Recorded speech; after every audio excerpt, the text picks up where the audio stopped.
හරි අපි ඉස්සරහට යමු. බලන්න මේ ඊගාව ප්‍රශ්නේ දැන් අපි ටිකක් දීර්ඝව කතා කරා මේ 37 වෙනි ප්‍රශ්නේත්. සංචිත මතකයේ හඳුන්වන්න 38 වෙනි ප්‍රශ්නේ.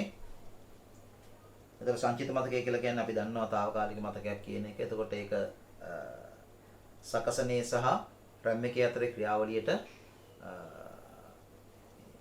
සපෝට් එකක් වන මතකයක් කියන එකත් අපි දන්නවා. ඒ හින්දා ඒක අපිට බොහොම ලේසියෙන් ලියා ගන්න පුළුවන්. ඒක අපි ලියනකොට ලියන්න ඕනේ මොකද්ද? සකසනීය විසින් නිතර නිතර සැකසීම සඳහා භාවිතා කරන දත්ත උපදේශ වල පිටපත් රඳවා තබාගෙන සකසනීය වෙත සැපීම තමයි සංචිත මතකයේ කාර්යය. ලියන්න වේගවත් తాවකාලික මතකයකි. සංචිත මතකයේ හඳුන්වන්න කියන එක ලියන්න වේගවත් తాවකාලික මතකයකි. ඒ කියන්නේ මේක RAM එකට වඩා වේගය වැඩි, නමුත් රෙජිස්ටර් මතකයට වඩා වේගය අඩුයි. වේගවත් తాවකාලික මතකයකි.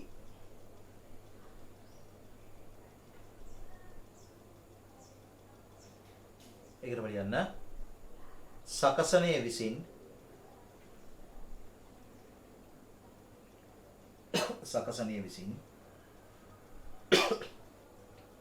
නිතර නිතර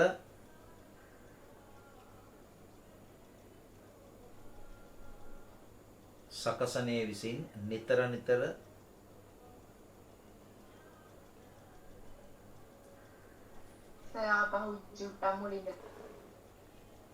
වේගවත් తాවකාලික මතකයකි. full stop. සකසනයේ විසින් නිතර නිතර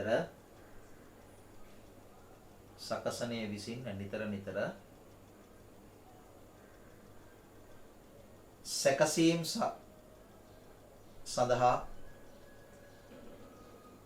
සකසනයේ විසින් නිතර නිතර සැකසීම් සඳහා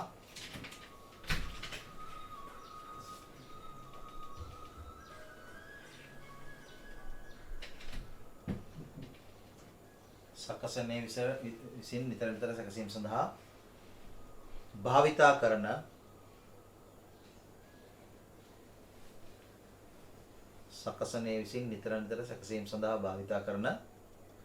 දත්ත හා උපදේශවල පිටපත්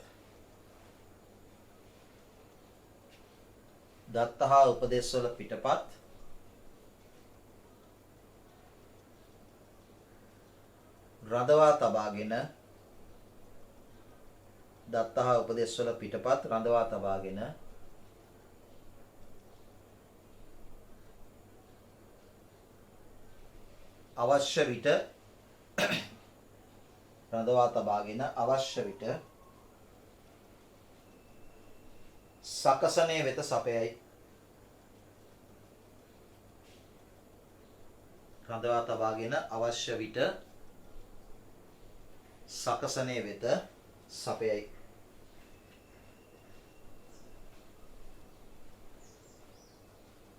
හරි. මේකම ලියා ගන්න.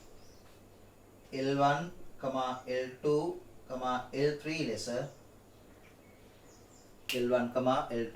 L3 ලෙස ප්‍රභේද තුනක් ඇත.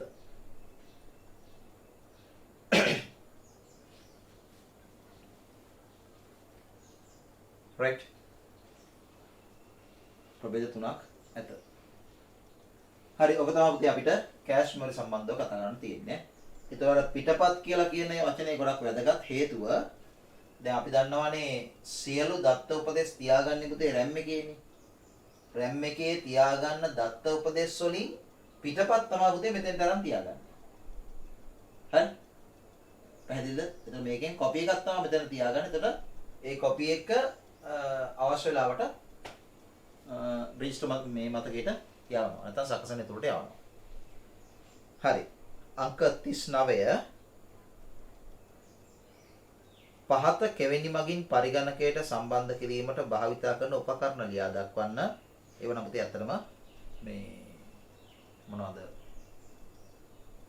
අපේ සිලබස් එකේ ඔක තියෙනවා. නමුත් ඒක දැනුම සඳහා මිසක් පුතේ අපිට ප්‍රශ්න කිරීම සඳහා නම් නෙමෙයි. ඇත්තටම ඉතින් ඔයගලන්ට දැන් වාර විභාග ගැන කතා කරන්න ටිකක් අමාරුයි නේ ඉස්කෝලේ. ඒ වගේ ඒවා අහනවා. එහෙම අරපතේ A level paper එකේ නම් මේවා අහන්නේ නැහැ. හරි ඒවට ඔයගොල්ලෝ දැනගෙන ඉන්න ඕනේ ඈ. හරි. PS2 කියලා කියන්නේ කෙවෙනි පාවිච්චි කරන්නේ මොකටද? කෙවෙනියක් කියලා කියන්නේ අපි දන්නවා. ඔව් පරිගණකයකට කෙවෙනියක් කියලා කියන්නේ පොදුවේ ගත්තොත් අපි කියනවා පෝට් එකක් කියලා. පරිගණකයකට බාහිරින් විවිධ උපකරණ සම්බන්ධ කරන්න තියෙන ස්ථාන. නේ? PS2 එකේ සම්බන්ධ කරන්නේ මොනවද? කීබෝඩ් එක. කීබෝඩ් සහ මවුස් දෙක. ඔව්. ලියන්න එතන. කීබෝඩ් සහ මවුස්. PS2 එකේ කීබෝඩ් සහ මවුස්.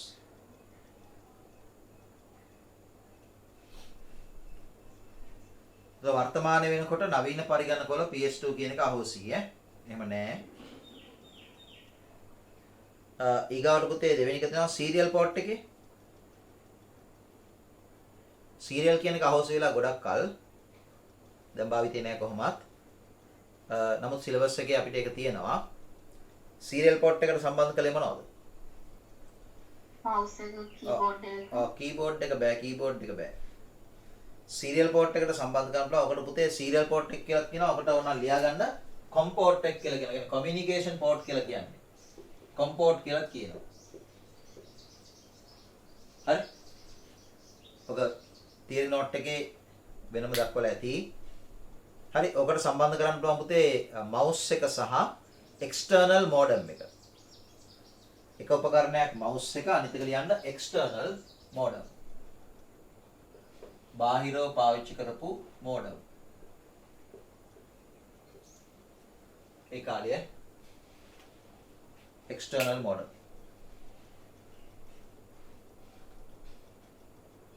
රයිට්. ඒක තමයි අපි සීරියල් ඒ කියන්නේ ශ්‍රේණිගත කෙවෙනිය කියන එක.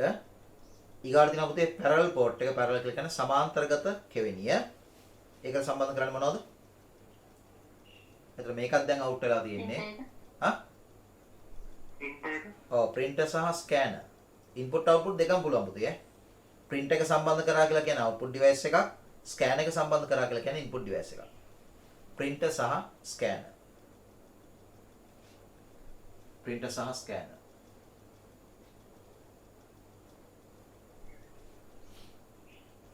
right. අපි දන්නවා ඒතකොට මේ වෙනකොට ඉතා පුළුල්ව භාවිතා කරන port එකක් තමයි මොකද්ද? USB. නේ? USB කියන එක මොකටද පාවිච්චි කරන්නේ? keyboard ලියා ගන්නකො. mouse. keyboard, mouse, printer, scanner,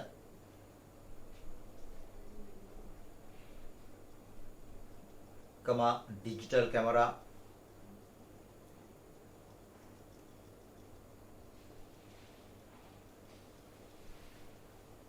හරි pen drive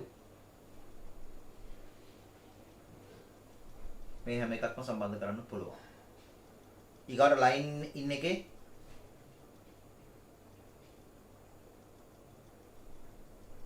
එකේ මොනවද? audio ඒ කියන්නේ මයික්‍රොෆෝන්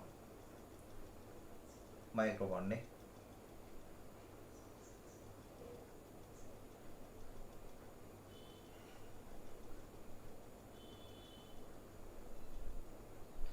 හරි. ඊගාට බලන්න 40 වෙනි ප්‍රශ්නේ තියෙනවා. ප්‍රතිදාන උපාංග හා ඒවා පරිගණකයට සම්බන්ධ කිරීමට භාවිතා කරන කෙවෙනි ලියා දක්වන්න. right. එතකොට ප්‍රතිදාන උපාංගයක් විදිහට ගත්තොත් එහෙම මොකද්ද? ප්‍රධාන වශයෙන් අපි ප්‍රධානම ගත යුතු ප්‍රතිදාන උපාංගය මොකද්ද? මොනිටර් එකනේ. ලියා ගන්න පුතේ 1 කියලා දාලා මොනිටර් කියලා ලියා ගන්න.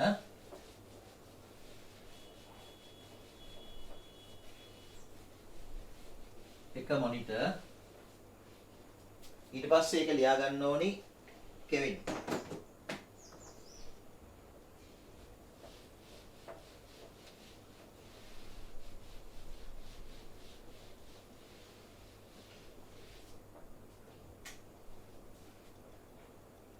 කියලා බලන්න මොනිටර් එක සම්බන්ධ කරන්න පුළුවන් කෙවින් මොනවද? ඈ?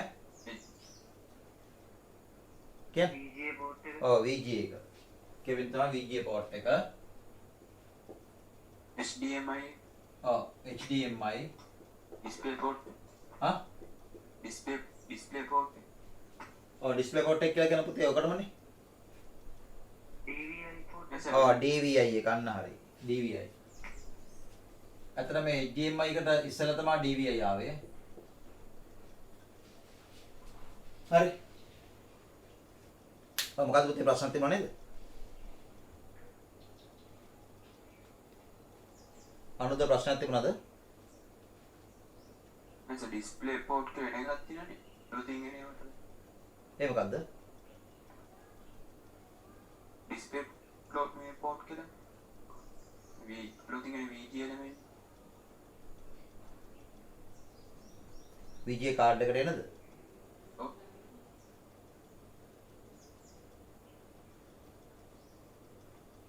කියනවා සර් මේක ඔව් අලුත් එක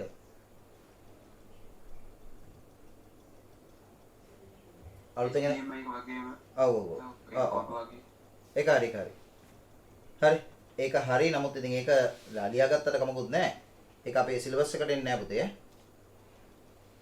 right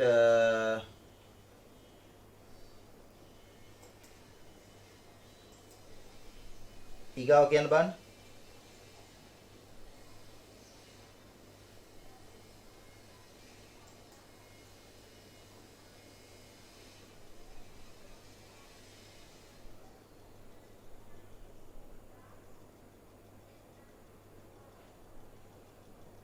කියන්නේ ඊගාව එක speaker එක ඔව් ස්පීකර් ගන්න පුළුවන් ඕන මේකේ අරගොල්ලෝ කිව්වා වගේ ඩිස්ප්ලේ පෝට් ලියාගත්තා කමන්නේ නැහැ ඩිස්ප්ලේ පෝට් එක කියලා කියන එක නිකන් USB එක වගේ ඒ කියන්නේ HDMI USB වගේ පොඩි HDMI වගේ හැබැයි ඊට වඩා පොඩ්ඩක් වෙනස් ඩිස්ප්ලේ පෝට් මේක සාමාන්‍යයෙන් මට මතක විදිහට පුතේ එකටම දුකද ඔක ලියන්නේ හරි ඔකේ සර් USB අර type C එකේ මේ පුළුවන් නේද display output එක ගන්න lightning port කියලා තියෙන්නේ USB sorry මේ USB type C එකේ අර පොඩි port එකක් තියෙන්නේ ඔව් ඔව් ඔව් lab වලට ඔව් ඔව් ඔව් underbolt ඕනේ එහෙම පුතේ මේ ටෙක්නික්ස් තියෙනවා ඒක දැන් වැඩේ තියෙන්නේ දැන් අපි මේ යන්නේ ස්ටෑන්ඩඩ් ටිකනේ ඒ කියන්නේ විශේෂ උපකරණ මූලික කරගෙන එහෙම ඒවා තියෙනවා හරි ඒවා අපි මෙතන කතා කරන්නේ නැහැ හරි ඒවා නැතුව නෙවෙයි රයිට් මේක දාගත්ත කමන්නේ මේක අපේ සිලබස් එකේ නෑ කමන්නේ මේක දාගන්න ඔව් ඊගාවට අපි දෙවෙනි එක ස්පීකර් ගත්තාම මොකද්ද පෝට් එක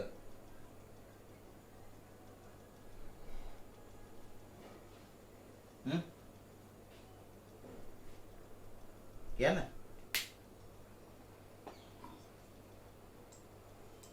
ස්පීකර් එක සම්බන්ධ කරන පෝට් එක මොකද්ද headphone ඔය එකට කියන්න මොකක් කියලාද line input line ඔව් line in වෙන්න බෑනේ ඒක right out ඈ line out ඒක අවුට්පුට් එකක් දෙන එකක් නේ මොන පාටින්ද සාමාන්‍යයෙන් ඒක පෙන්වන්නේ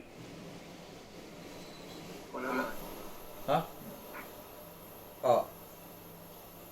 ඒක සවුන්ඩ් අවුට් කියලා කියනවා ලයින් අවුට්මත් නෙමෙයි පුතේ හරි මොකද ලයින් ඉන් සහ ලයින් අවුට් කියලා දෙකක් කොහොමද තියෙනවනේ ඒක මේ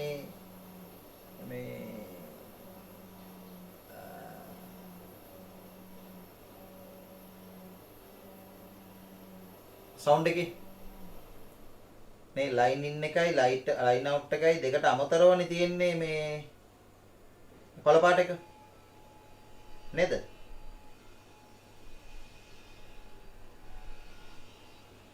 කියනවට ඔව් දෙක වෙනමනේ තියෙන්නේ ඔව් දෙක වෙනමනේ තියෙන්නේ හරි එතකොට මේ අපිට ඒකට කියන්න පුළුවන් කොළ පාටයකට පුතේ සවුන්ඩ් අවුට් ඔඩියෝ අවුට් කියලා කියන්නේ සවුන්ඩ් අවුට් එක නැත්නම් ඔඩියෝ අවුට් එක කියලා කියන්නේ ඊට අමතරව අපි ලයින් ඉන් එක ගත්තාම මට මතක විදිහට නිල් පාට නිකන් ලා නිල් පාට වගේනේ. ලයින් අවුට් එක රෝස පාට වගේනේ තියෙන්නේ. Sorry, light මයික් එක. ඔව් ලයින් ඉන් එක තමයි රෝස් පාට වගේ තියෙන්නේ. ඒ කියන්නේ මයික් එක මේ ඔව් මයික්‍රොෆෝන් එක අර අනිත් එක තමයි නිල් පාට තියෙන්නේ. මේක ලියාගන්න පුතේ ස්පීකර්ස් වල මේ ඔඩියෝ නැත්නම් සවුන්ඩ් අවුට්. ඊගාවට printer සම්බන්ධ කරන්න. ඔව්. අපිට USB ත් පුළුවන්. ඔව්.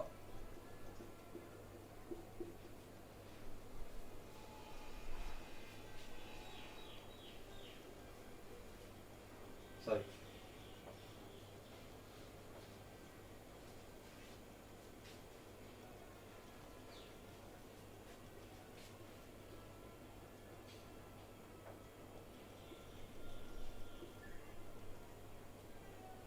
එකක් පුළුවන් USB ත් පුළුවන් නේ. එච්චරයි නේද? හරිනේ. ඊට පස්සේ මොකක්ද තියෙන්නේ? වන් නියුමන් ආකෘතිය සරලව ඇඳ දක්වන්න. right. අතරම දැන් මේ ඇඳලා තියෙන්නේ ඒක තමයි ඈ. වන් නියුමන් ආකෘතිය පුතේ.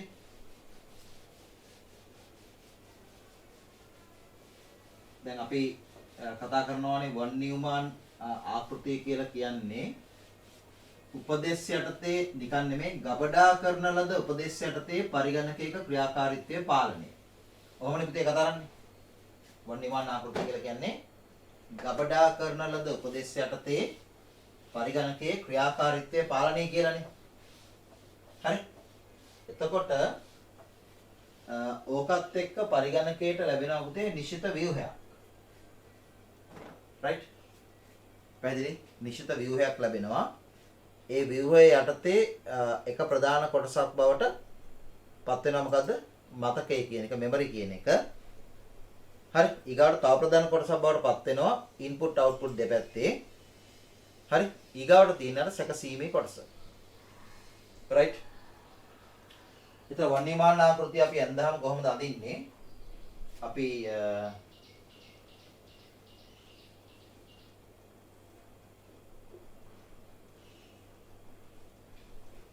මේක මෙමරි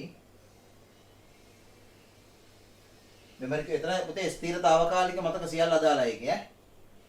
ඊගාට මේ පැත්තට එනවා input devices.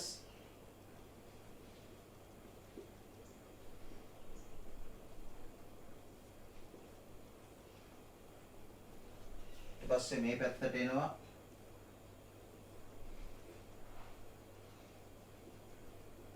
output devices. මේක එනවා අර කොටස් දෙක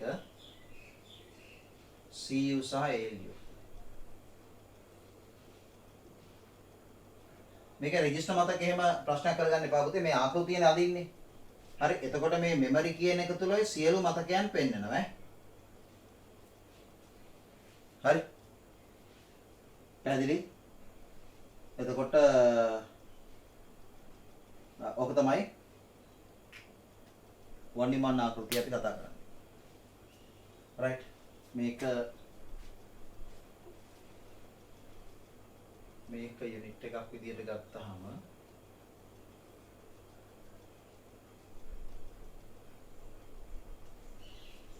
මෙමරි නැත්නම් මෙමරි යුනිට්ස් කියලා වුණා ලියන්න පුළුවන්.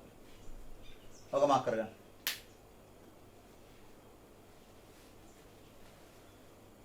එතකොට දැන් ප්‍රශ්න කරගන්න එපා. මේක ඇතුලේ රෙජිස්ටර් මතකේ නැති වුණාට ඒක ප්‍රශ්න කරගන්න එපා. මොකද වන් නියුමන් ආකෘතිය කියලා කියන්නේ ගබඩා කරන ලද උපදේශ යටතේ ක්‍රියාකාරීත්වය පාලනය කියන එක. ඒතර ඒ උපදේශ රඳව ගන්න ගබඩා කරගන්න තමයි මේ මෙමරි තියෙන්නේ. මෙමරි යුනිට් එක. ඒක තමයි කාලයත් එක්ක රෙජිස්ටර් කියලා වෙනම කෑල්ලක් විදිහට CPU එක ඇතුළට ගියා. වීතික මතක කියලා වෙනම කෑල්ලක් විදිහට ස්ථිර මතක ගොඩ නැගුණා. RAM කියලා වෙනම මතකයක් ගොඩ නැගුණා. හරි. ඊගා ක්‍රියාකාරීත්වය ආරම්භ කරන්න අවශ්‍ය උපදේශ ටික ROM එකට ගියා. ඔය වගේ විභේදනය වෙන්නේ පුතේ මෙමරි කියන සංකල්පය. හරි මෙතන අපි අදින්නේ මේ පරිගණකයේ ක්‍රියාකාරීත්වය නෙමෙයි. මේ පෙන්වන්නේ වොන් නියුමාන් ආකෘතිය. ගබඩා කරන ලද ක්‍රමලේඛ යටතේ ක්‍රියාකාරීත්වය පාලනය. ඒක ගබඩා කරන ලද ක්‍රමලේඛ කිව්වහම මෙමරි එකක් අනිවාර්යයෙන්ම තිබිය යුතුයි. Sir okay. සර් පරිගණකයක් ඔන් වෙනකොට අපි කියනවානේ පොඩි වැඩසටහන් ටිකක් ක්‍රියාත්මක වෙනවා කියලා. ඔව්. ඒ වැඩසටහන් ටික ක්‍රියාත්මක වෙන්නේ කොහොමද කියන්නේ? ඒ කියන්නේ ඒකට අවශ්‍ය ප්‍රොසෙසින් බලය දෙන්නේ කොහොමද? ඇයි CPU එකනේ පුතේ? ඇයි CPU එකේ පුතේ තියෙනවනේ control unit එකේ වෙනම ස්ටෝර් කරලා microcodes කියලා જાතියක්. CPU එකේ පාලන ඒකකයේ තුල තියෙනවනේ පුතේ microcodes කියලා જાතියක්. එතකොට කරන්ට් එක මැෂින් එකට එනකොටම මුලින්ම ක්‍රියාත්මක වෙන්නේ අවංකව ගත්තොත් එහෙම microcodes. පැහැදිලිද? එතකොට දැන් ඔයා කියන කාරණේ හරියටම හරි. ඒ කියන්නේ දැන් පරිගණකයක් ක්‍රියාත්මක වෙනකොට ක්‍රියාකාරීත්වය ආරම්භ කරන්නේ ROM එකේ තියෙන programs වලින්නේ. ඒතර ROM එකේ තියෙන programs ටිකෙන් ක්‍රියාකාරීත්වය ආරම්භ කරන්නත් ඔයා කියනා වගේ මෙහෙවීමක් අවශ්‍යයිනේ. ඒ මෙහෙවීම වෙන්නේ පාලන ඒකකෙම තමයි. ඒතර පාලන ඒකකයට ඒ හැකියාව ලැබෙන්නේ මෙයා නිර්මාණය කරනකොට මෙයා තුලම ගබඩා කරන උපදේශ ටිකක් මත. ඒ කියන්නේ මූලික ක්‍රියාකාරීත්වයට අවශ්‍ය උපදේශ ටික පුතේ ඒක ඇතුළෙම තියෙනවා. ඒතර CPU කියලා කියන්නේ නිකන් chip එකක් නෙමෙයි. instructions උපදේශ ඇතුළත් කරපු chip එකක්. හරි ඒ උපදේශ තියෙන්නේ විවිධ කාර්යයන් කරන්න නෙවෙයි ඈ.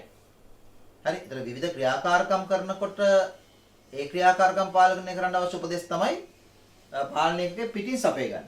ප්‍රධානම මෙහෙයුම් පද්ධතියෙන් සහ අනිකුත් මෘදුකාංග වලින්. තේරෙනවද? ඊටසේ මදර්බෝඩ් හදන කම්පැනි CPU එක හදන කම්පැනි එකම ස්ටෑන්ඩඩ් එකකට ගෙන්නනවා නේද? ඔය ඒක තමයි මම කිව්වේ. ඒවට පුතේ දැන් සම්මුතියින් හැදිලානේ තියෙන්නේ. ඒවට ඒගොල්ලෝ හදාගත්ත සම්මුතියින් තියෙනවනේ. හරි. ඒ සම්මුතියින් අනුව තමයි පුතේ නිර්මාණයන් යන්නේ. දැන් මේ අර IEEE එකේම තියෙන්නේ.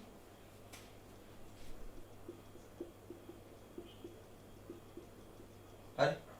Institute of Electrical and Electronic Engineers මේක පුතේ වෙනම ප්‍රමිතියක් ආයතනයක්.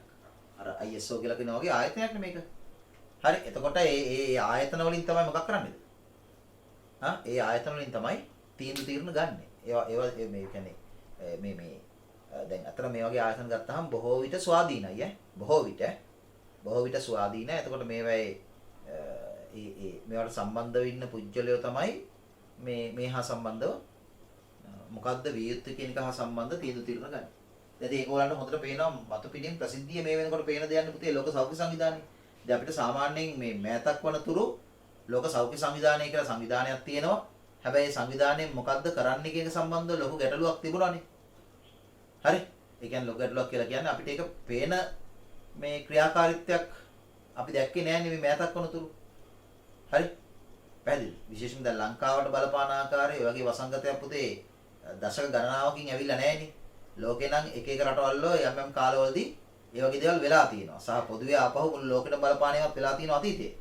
හැබැයි දැන් මේ වෙලාවේ ලෝකෙටම බලපාන ආකාරයේ වසංගතයක් නෙමේක. ඒක දැන් මේ වෙලාවේ ලෝක සෞඛ්‍ය සංවිධානයේ කාර්යභාරය ඉතා පුළුල්. හරි ඒක හොඳට පේනවා. ඒක තමයි ලෝකයේ සෞඛ්‍ය සම්බන්ධ නිර්දේශ සහ තීරණ ගන්න මූලිකම ආයතනය. ඒක කිසියම් රටකට පුතේ ඒකෙන් පරිබාහිරව යන්න බැරි කමක් නෑ පුළුවන්. හැබැයි ලෝක සෞඛ්‍ය සංවිධානයේ සමාජිකත්වයේ දරන රටක් නම් එහෙම යන්න බෑ. එහෙම ගියොත් ඒගොල්ලෝ අර සෞඛ්‍ය සංවිධානයේ මූලික ප්‍රතිපත්ති සහ තත්ත්වයන් උල්ලංඝනය කරා වෙනවනේ. ඒතර ඒගොල්ලෝ වගකීමක් දරන්නේ නෑ. හරි?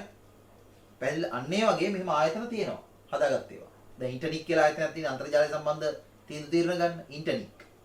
ඒ වගේ මේ වගේ ආයතන තියෙනවා. මේ ආයතන විසින් තමයි ඒ තත්ත්වයන් මේ ඉස්සරහට ගෙනියන්නේ. එතකොට අපි හිතමු දැන් කිසියම් ආයතනයක් පුතේ ආකිටෙක්චර් එකක් නිර්මාණය කරා කියලා හිතන්නකෝ. අලුත් තාක්ෂණික මේ තත්ත්වයක් ගොඩනගුවාට පස්සේ ඒ ගොඩනගපු තත්ත්වයේ පුතේ ලෝකේ කිසියම් පිළිගැනීමකට ලක් වෙන්න රෙජිස්ටර් වෙන්න එපා. හරි? අපි කියන්නේ පේටන්ට් එක කියලා. ඒ වගේ ඒකට හිමිකමක් ලැබෙන්න එපා. ඒ හිමිකම් ලබා දෙන ආයතන තමයි මේවා. එතන මේගොල්ලන්ට ඒවා ඉදිරිපත් කරපුවාම මේගොල්ලෝ ඒවා තාක්ෂණික තත්ත්වය විමසලා බලනවා. පැහැදිලිද? හරි ඊට පස්සේ තමයි මේ ඒකට පිළිගැනීම ලැබෙන්නේ. ඒතර ඒක අර පොදු සම්මුතියක් අනුව තමයි වැඩේ වෙන්නේ. නැත්තම් කරන්න බෑ. හරි එතකොට ඇත්තටම දැන් ඒවා මේ පොදු සම්මුතිය කියලා කියන එක පුතේ තේරුම් ගන්න අමාරු නෑ ඒ විෂයන් පිළිබඳ අවබෝධයක් තියෙන ප්‍රවීණයට. දැන් උදාහරණයක් අපි ගත්තොත් මේ හිතන්නකෝ. දැන් අපි ඔය මොකද්ද මේ කම්පියුටර් පැත්තකින් තියමුකෝ. ICT පැත්තකින් තියමුකෝ. අපි හිතමු දැන් ලංකාව කියන රටේ අපි හිතමු ටයර් නිෂ්පාදනය කරන ආයතනයක් පටන් ගත්තා කියලා හිතන්නකෝ. ටයර් නිෂ්පාදනය කරන ආයතනයක් පටන් ගත්තොත් පුතේ ටයර් වල තියෙනවනේ ස්ටෑන්ඩඩ් එකක්. පැහැදිලිද? ඒ වාහනවල භාවිතා කරන ටයර් වල ස්ටෑන්ඩඩ් එකක් තියෙනවා. ඒතකොට ලෝකේ කොහේ මෝටර රථයක් හැදුවත් ඒ මෝටර රථයේ පාවිච්චි කරන ටයර් එක ස්ටෑන්ඩඩ් වෙන්න ඕනේ. ස්ටෑන්ඩඩ් නොවිච්ච ටයර් සහිත මෝටර රථ පුතේ ජනප්‍රිය වෙන්නේ නැහැ. මොකද මේ මෝටර රථයක් දෙකක් තුනක් හතරක් පහක් යම් ප්‍රමාණයක් විකිණීලා කාලයක් යනකොට පුතේ ඒ ටයර් එකක් දාන්න උනහම මොකද වෙන්නේ? ඒ මෝටර රථයට ගැලපෙන ටයර් වෙළඳපොලේ නැති වෙච්චාම ඒ මෝටර රථය පුතේ මිනිස්සු ගන්න නැතුව යනවානේ. ඇයි? මෝටර රථයේදී මට නැහැ පුතේ ටයර් එකක් නැහැ. ඉතින් මෝටර රථයේ හිමිකරුවට පුළුවන් ද ටයර් එකක් හදාගන්න? බෑනේ. නේ? එතකොට ස්ටෑන්ඩඩ් එකක් තියෙනවා. මෙන්න මෙච්චර ටයර් එකේ රිම් එකේ ප්‍රමාණය මෙච්චරයි, ටයර් එකේ පළල මෙච්චරයි. ඒ විදිහට ප්‍රමාණයක් තියෙනවා. ඒක ලංකාවේ ෆැක්ටරියක් පටන් ගන්නවා නම් ඒගොල්ලෝ ඉස්සලාම් තීරණය කරන්න ඕනි මොන විදිහේ ටයර්ද හදන්නේ. අපි තුමු සෑහළු වාහන වලට සෑහළු වාහන වල පාවිච්චි කරන ටයර් හදනවා නම් ඒ කියන්නේ කාර් වල, වෑන් වල ඒ වගේ වෙන්නේ. එතකොට ඒගොල්ලන්ට අවබෝධයක් තියෙන්න ඕනි මේ කාර් වල, වෑන් වල පාවිච්චි කරන ටයර්ස් මොනවද? හරි ඒකට ගැලපෙන්න තමයි සයිසස් තීරණය කරන්නේ. හැබැයි ඒකේ ක්වොලිටි එක වෙනස් වෙන්න පුළුවන්. සමහරට හයි ක්වොලිටි වෙන්න පුළුවන්. ඒතර ඒ කියන්නේ හයි ක්වොලිටි නම් එකක් තමයි ඩියුරබිලිටි එක. කල්පැවැත්ම ඊටාම වැඩි. ඒ කියන්නේ සාමාන්‍යයෙන් අපි හිතමුකෝ කාර් එකකට දාන ටයර් එකකින් කිලෝමීටර් 30000ක් වගේ ප්‍රමාණයක් දුවන්න පුළුවන් කියලා හිතන්නකෝ. මේ නිකන් ඇවරේජ් ගානක් මම ගත්තේ මයිලේජ් එක 30000ක් වගේ නම් දුවන්න පුළුවන් ප්‍රමාණය සමහරට දැන් හයි ක්වොලිටි ටයර් එකකින් 50000ක් දුවන්න පුළුවන් වෙයි.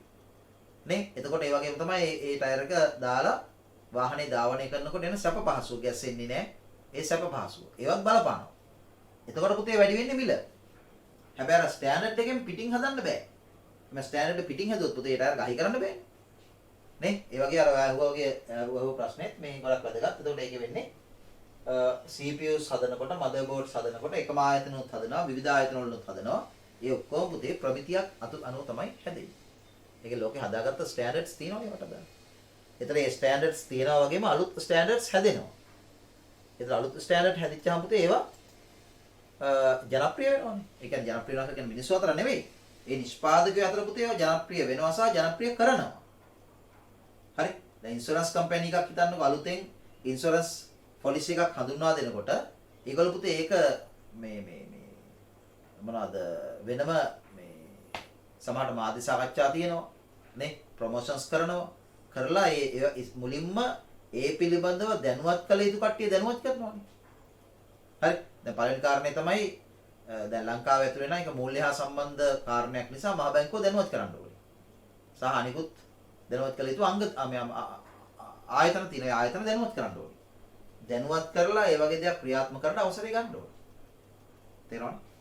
ඒ වගේ ලෝකයේම කාලයත් එක්ක මිනිස්සු හදාගත්ත ප්‍රමිතීන්, සම්මුතීන්, නීති නේ එහෙම ඒවා තියෙනවා. ඒකත් එක තමයි මේ ලෝකෙ ඉස්සරහට යන්නේ.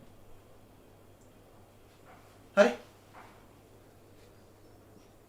right. ඊට පස්සේ අපි 42 වෙනි ප්‍රශ්නෙට සෙවුම් ඉෂ්ට චක්‍රය යනු කුමක්ද? මොකද්ද පුතේ සෙවුම් ඉෂ්ට චක්‍රය කියලා කියන්නේ? අපි කෙටියෙන් කියන මොකක් කියලාද? සෙවුම් ඉෂ්ට චක්‍රයට කෙටියෙන් කියන මොකක් කියලාද? ඔය කතා කරන්නේ? ආහාරන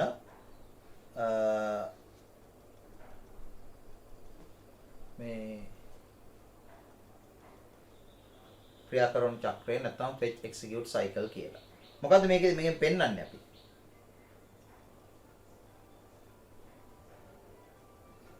CPU තුළ ක්‍රියාකාරීත්වය.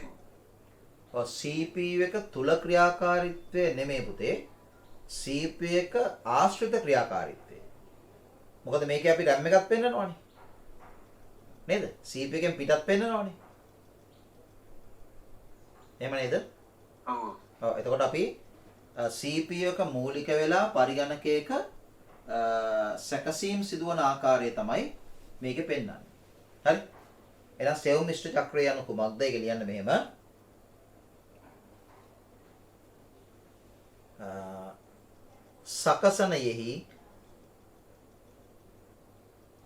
සකසනයෙහි වරන් ඇතුලේ CPU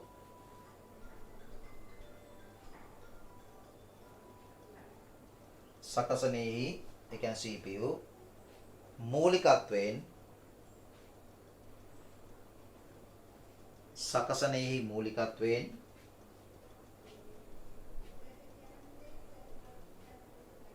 සකසනයෙහි මූලිකත්වයෙන් RAM එක හා සම්බන්ධ වෙමින් සකසනයේ මූලිකත්වයෙන් RAM එක හා සම්බන්ධ වෙමින්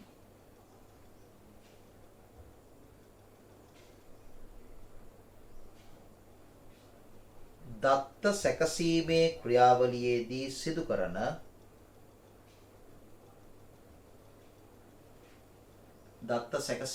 ක්‍රියාවලියේදී සිදු කරන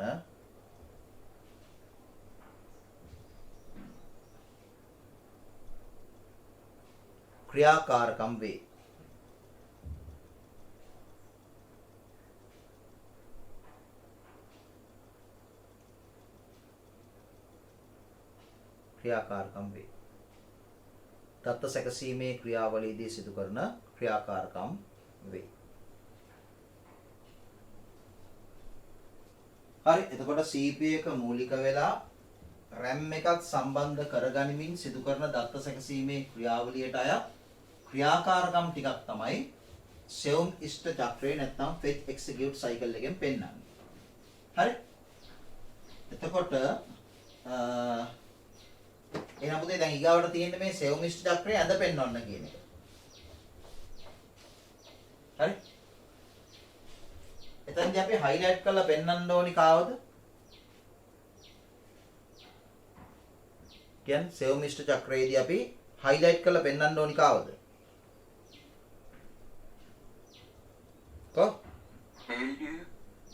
ALU විතරද? CPU එකේ තියෙන කොටස් එළිය. සියල්ල?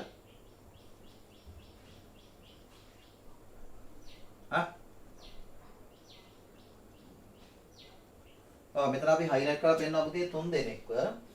එක්කෙනෙක් තමයි කවුද? CU පාලන ඒකකය. අනිත් එක්කෙනා කවුද?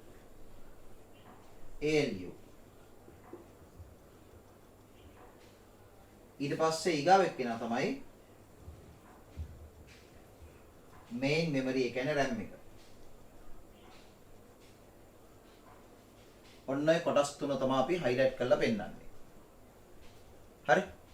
එතකොට මේකෙදී අපි පෙන්නනවා මේ RAM එකෙන් මුලින්ම ලබා ගන්නවා අපි දන්නවනේ පුතේ RAM එකෙන් සකසණයට දත්ත ගන්නවනේ. එතකොට සකසණයට ගත්තාම ඒක රැඳෙන්නේ මතකයේ බව ඇත්ත.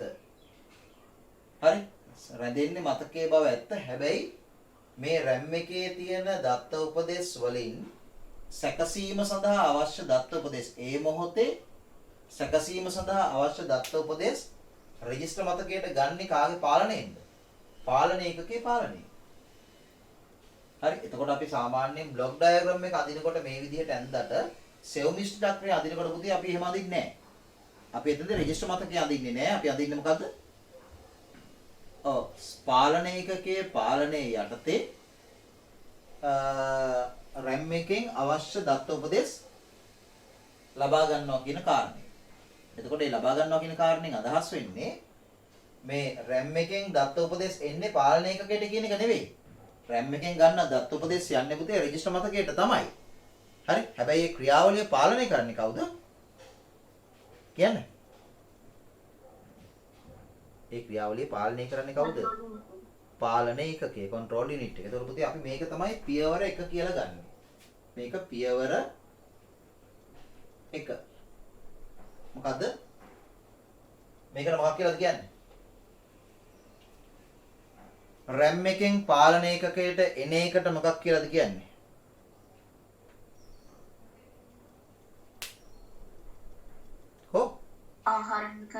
ආහරණය කරනවා.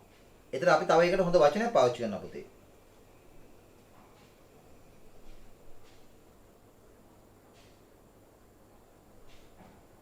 නිකන් ආහරණය කරනවා කියලා කියන්නේ නැහැ.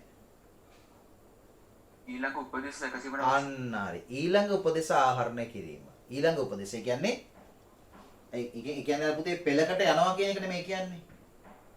නේ ඉතින් කලින් ගත්ත එක මේක ඇතුලේ සැකසෙනකොට සැකසිලා මෙහෙට අවුට් වෙනකොට ඊළඟ එක මෙහෙන් ගන්නවා. ආයි ඒක මෙහාට යනකොට ඊළඟ එක ගන්නවා. එහෙනම් අපි next කියන එක fetch next instruction සිංහලෙන් කියනවා ඊළඟ උපදේශ ආහරණය කිරීම. ආහරණය තමයි fetch කියන වචනේ කතා කරන්නේ. ඒ කියන්නේ ලබා ගන්නවා කියන අදහස. ඊළඟ උපදේශ ආහරණය කිරීම. ඒතර ඊළඟ කියන වචනේ එන්න ඕනේ ඈ. පියවර එක මොකද්ද? ඊළඟ උපදේශ නැත්නම් උපදේශ කියවර කමන්නේ ආහරණය කිරීම. ඔන්න පළවෙනි පියවර. පියවර දෙක එන්නේ පුතේ මෙතෙන්දී.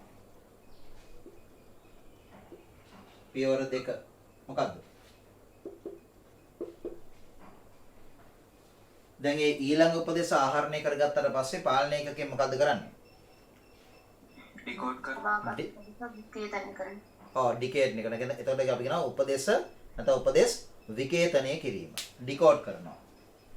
හරි ඒ ඩිකෝඩ් කරනවා කියලා කියන පුතේ සැකසීමට සුදුසු ආකාරයට හදනවා. ඒත් අපි ඒකට කියනවා උපදේශ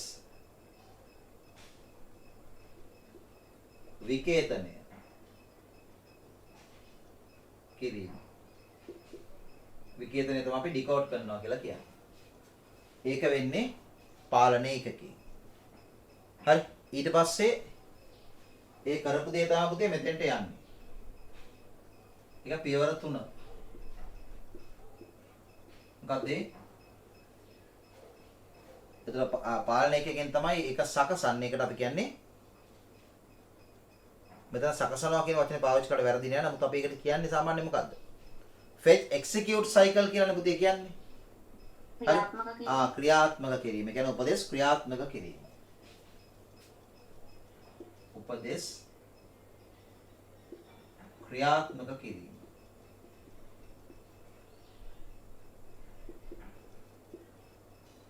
හරි ඊට පස්සේ බිහි වෙන ප්‍රතිඵලයේ නැවත එවනවා RAM එකට. ඔක තමයි පියවර 4. මේ පියවර 4 ගොඩක් වෙලාවට highlight වෙන්නේ නැහැ. නමුත් ඒ කිව්වට වරදක් නැහැ. මොකද පියවර 3යි කතා කරන්නේ. හරි. නමුත් මේක 4 කතා කර කමන්නේ නැහැ.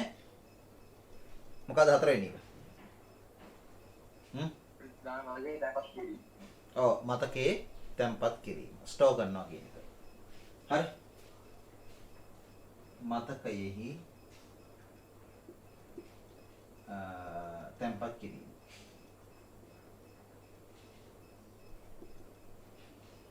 ඔන්නකට අපි කියනවා fetch execute cycle කියලා. මාක් කරගන්න ඒ ටික.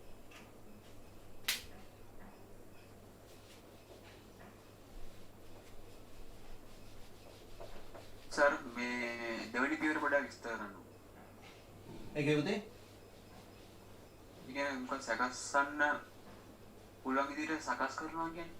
ඒ කියන්නේ පුතේ මෙහෙමනේ දැන් හිතන්නකෝ මම මේ මට්ටමට ගැලපෙන්න ඕක කියන මෙන්න මෙහෙම දැන් හිතන්න මම මෙහෙට ආවට පස්සේ ලියන්න පුළුවන් නේ. ඔව්. දැන් හිතන්නකෝ එකම සැකසීම කියලා හිතන්නකෝ. හරි. ඒ කියන්නේ එකම දත්ත සැකසීමක් වෙන්නේ. අපි හිතමු දැන් අපි හිතමු පුතේ ෆොටෝ එක කලර් එක වෙනස් කරනවා කියලා හිතන්නකෝ.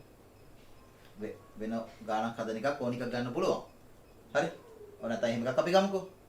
රයිට්. අපි හිතමු රුපියල් වලින් තියෙන අගයක් ඩොලර් වලට කන්වර්ට් කරනවා. රුපියල් වලින් තියෙන අගයක් ඩොලර් වලට කන්වර්ට් කරනවා කියලා කියන පුතේ සැකසීමක් නේ. එතකොට ඔය සැකසීම පුතේ අපිට පුළුවන් Intel architecture එක මත නිර්මාණය කරපු CPU එකක් සහිත කම්පියුටර් එක කරන්නත් පුළුවන්. Apple architecture එක මත නිර්මාණය කරපු කම්පියුටර් එකක් කරන්නත් පුළුවන්. AMD processor එකක් සහිත කම්පියුටර් එක කරන්නත් පුළුවන්. ඔය තුනම නවන වෙනත් කම්පියුටර් එක කරන්නත් පුළුවන්. දැන් තේරෙනවද කියනවාට? හරි. එතකොට එකම සැකසීමනේ. එකම සැකසීම නම් ඒ සැකසීමට අවශ්‍ය දත්ත එකයිනේ පුතේ. දැන් රුපියල් අගයක් තියෙනවා. ඒක ඩොලර් වලට කන්වර්ට් වෙනවා. හරි. හැබැයි ඒ රුපියල් අගය ඩොලර් වලට කන්වර්ට් වෙනකොට රයිට් ඒක කරන්නේ අපි process එකකින් නෙමෙයි කිහිපයකින්. අපි දැන් පරිගණක හතරක ඔක් කරනවා කියලා.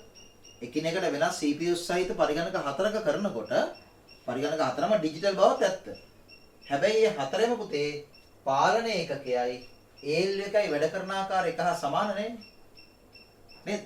එතකොට මෙහෙන් මේ ද්විමේය සංඛ්‍යා ටික මෙතෙන්ට ගත්තට පස්සේ ඒ ද්විමේය සංඛ්‍යා හැඩගස්සන්න ඕනි. හරි? ALU එකට සකස් කරන්න පුළුවන් ආකාරයට. පැහැදිලිද? ඒක තමයි අපි විකේතනය කරනවා කියලා කියන්නේ. ඒක ඇතුලේ ලොකු කතන්දරයක් තියෙනවා. ඒ ගැන හිතන්න එපා. හරි. එතකොට ප්‍රොසෙසරේ භෞතික වශයෙන් ප්‍රොසෙසරේ වෙනස් වුණත් එකම සැකසීම වෙනවනේ. එතකොට එකම සැකසීම වෙනවා නම් වෙනස් තත්වයන් සහිත ප්‍රොසෙස් ඇතුලේ අනිවාර්යෙන් ඒ සැකසීමට අදාළව ප්‍රොසෙසරේ තත්වයට ගැලපෙන විදිහට සියලු දේ පත් කරගත යුතුයි. හරි? ඒකයි කියන්නේ.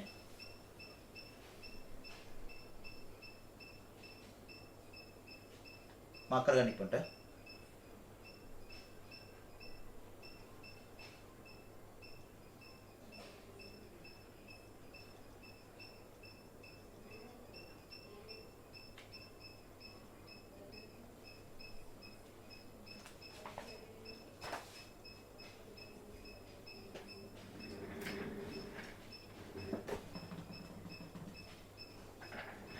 නෑනේ.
ඉවරද?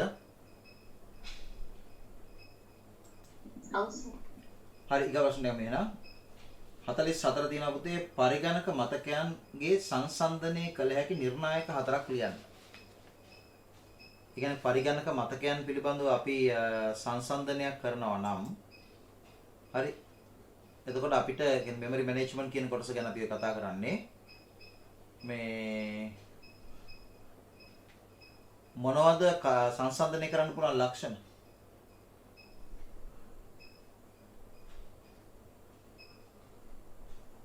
ප්‍රවේශ කාලය, ධාරිතාවය, ඝනත්වය, පිළිවෙල. එකක් තමයි ප්‍රධානම කාරණයක් තමයි දැන් පරිගණක මතකයන්ගේ සංසන්දනය කළ හැකි නිර්ණායකයන් හතරක් ලියන්න. එකක් තමයි පුතේ ප්‍රධානම එක අපේ කාරණා වැරදි නෑ. එකක් තමයි මොකද්ද? පිහිටීම.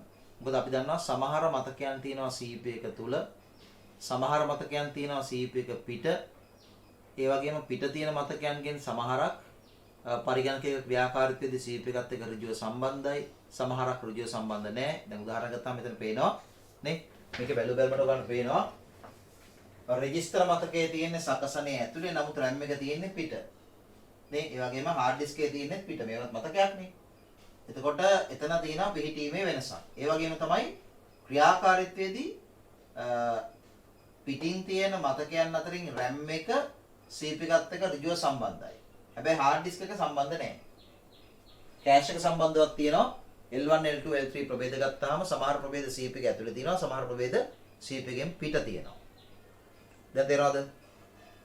හරි. එතකොට ඔන්න ඔය කාරණේ තමයි ඔය කියන්නේ. හරි. එහෙනම් ලියන්න 1 එක පිළිවීමටද ප්‍රවේශ ක්‍රමය කියන්නේ. නෑ පිහිටීම අනුවත් ප්‍රවේශ ක්‍රමය වෙනස් වෙනවා. මතකයේ ස්වභාවය අනුවත් ප්‍රවේශ ක්‍රමය වෙනස් වෙනවා. ප්‍රවේශ ක්‍රමය කියලා කියන පුතේ මතකයකට ප්‍රවේශ වෙන ක්‍රමය. දැන් චුම්බක පටියක් හොයාගත්තොත් පුතේ අනුක්‍රමිකවනේ යන්න ඕනේ. ඒ චුම්බක පටියක දත්ත ගබඩාවෙන් එකක් මතකයක්නේ. ගබඩාව වෙන්නේ පිළිවෙලින් නිසා යන්න ඕනේ පිළිවෙලින්. හැබැයි හાર્ඩ් ඩිස්ක් එකේ පුළුවන් රැන්ඩම්ලි. ඒ හાર્ඩ් ඩිස්ක් එකේ දත්ත ගබඩාව වෙන්නේ කොහොමද? තැන් වල කොටස් වශයෙන්නේ. එතකොට ඕනි තැනකට ඍජුව යන්න පුළුවන්. ප්‍රවේශ ක්‍රමය කියලා කියන්නේ මේ පිහිටීමට නෙවෙයි ඈ. හරි ලියන්න. එක පිහිටීම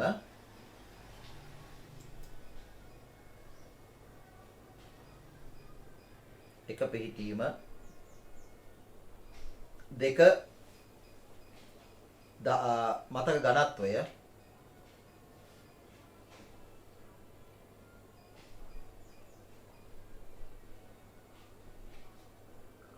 තුන මතක ධාරිතාවය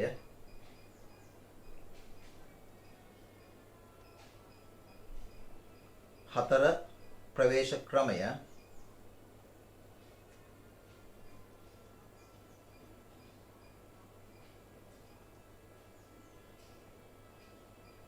පහකුත් දාගන්න. පහ ප්‍රවේශ කාලය. ප්‍රවේශ ක්‍රමයේ මත කාලය රඳා පවතිනවනේ. භාවිත තාක්ෂණය. හා? භාවිත තාක්ෂණය කියන්නේ පුතේ? භාවිත තාක්ෂණය. ඒ කියන්නේ ඒක තමයි මම හැබැයි මේ තාක්ෂණය කියලා අදහස් කරන්නේ මොකද්ද? කතාන තාක්ෂණය කියලා අදහස් කරන්නේ මොකද්ද? නෑ ඒක පුතේ తాවකාලික මතක වලට විතරක් අදාළ එකක් නේ. පටලවා ගන්න එපා මේවා. අපි SRAM සහ DRAM කියලා කියන්නේ తాවකාලික මතක නිර්මාණය කරන්න භාවිත කරන මතක ප්‍රභේද දෙකක් නේ.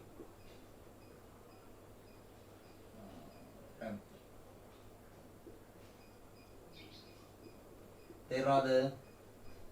SRAM ගත්තත් DRAM ගත්තත් අනිවාර්යෙන් ඒවෙන් ගොඩ ගන්න පුළුවන් తాවකාලික මතක පමණයි ඈ. ඒවෙන් මේ මොනවාද ස්ථීර මතක ගොඩ ගන්න බෑ. හරි? පැහැදිලිනේ? එතකොට දැන් මෙතන කතා කරන්නේ පුතේ මතකයන්ගේ සංසන්දනයක්. රයිට්? පරිගණක මතකයන්ගේ සංසන්දනයක් කියලා කිව්වහම මෙතන ස්ථීර මතකත් අදාළයි, తాවකාලික මතකත් අදාළයි ඈ. ඒක ගන්න බෑ. පිරිවැය ගන්න පුළුවන් නේද? පිරිවැය ගත්තා ඒක හරි. පිරිවැය ගන්න පුළුවන්. මොකද ස්ථීර මතක ගත්තත් ඒවා නිර්මාණය කරන්න පිරිවැයක් යනවා. తాවකාලික මතක ගත්තත් නිෂ්පාදනය කරන්න පිරිවැයක් යනවා. පිරිවැය ගත්තා ඒකත් දාගන්න.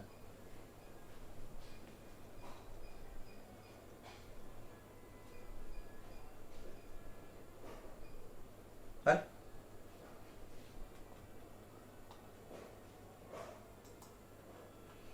රයිට්. අර සෙවුම් ඉෂ්ට චක්‍රයට අදාළව කවුද මේ 90 කාරණේට මම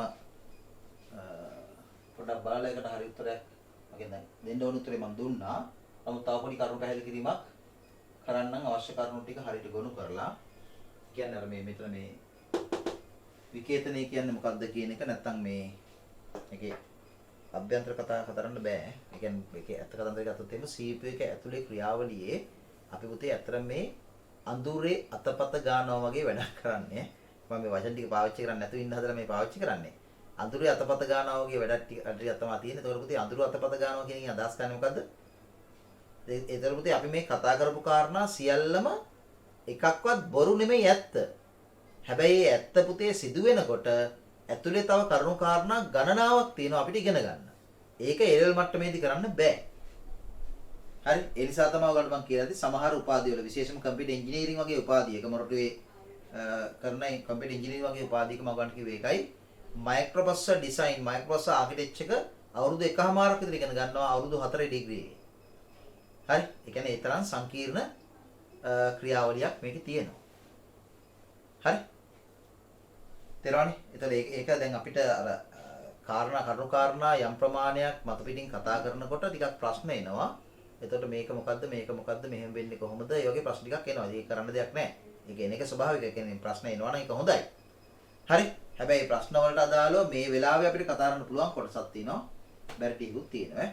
ඒක මම කිව්වේ ඒක තෝරලා බේරලා මම පැහැදිලි කිරීමක් කරන්නම් හරි. එතකොට ඒ ටික හරි. අපි යම් පුතේ 45 වෙනි ප්‍රශ්නෙට මතකයන්ගේ ප්‍රවේශ ක්‍රම යනු මොනවාද? ඔය ප්‍රශ්න උත්තරෙත් මේ උපසලිය ප්‍රශ්න තියෙන්නේ. මතකයන්ගේ ප්‍රවේශ ක්‍රම යනු මොනවාද? ඒවා ලියා දක්වන්න. හරි. මොකද්ද පුතේ මතකයන්ගේ ප්‍රවේශ ක්‍රම කියලා කියන්නේ? දැන් මම ඔයගන්ට කිව්වා.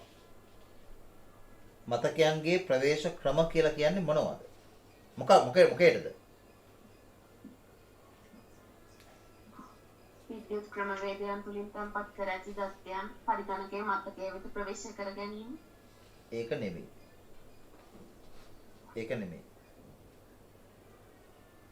අකසනට දත්ත ආදානයෙන් වෙදී. පැහැදිලිවම වැරදි. ඒකත් නෙමෙයි දරුවෝ. ප්‍රවේශ ක්‍රමය කියලා කියන්නේ මේ දෙකම නෙමෙයි. උත්සාහ කරන්න. පරිගණකයට බාහිරව හෝ අභ්‍යන්තරවද කි? පැහැදිලි නැවතේ. කියන්නේ බාහිර කෙවෙණියකින් හෝ අභ්‍යන්තර කෙවෙණියකින් කි? කෙවෙණියකින් දත්ත ආදානය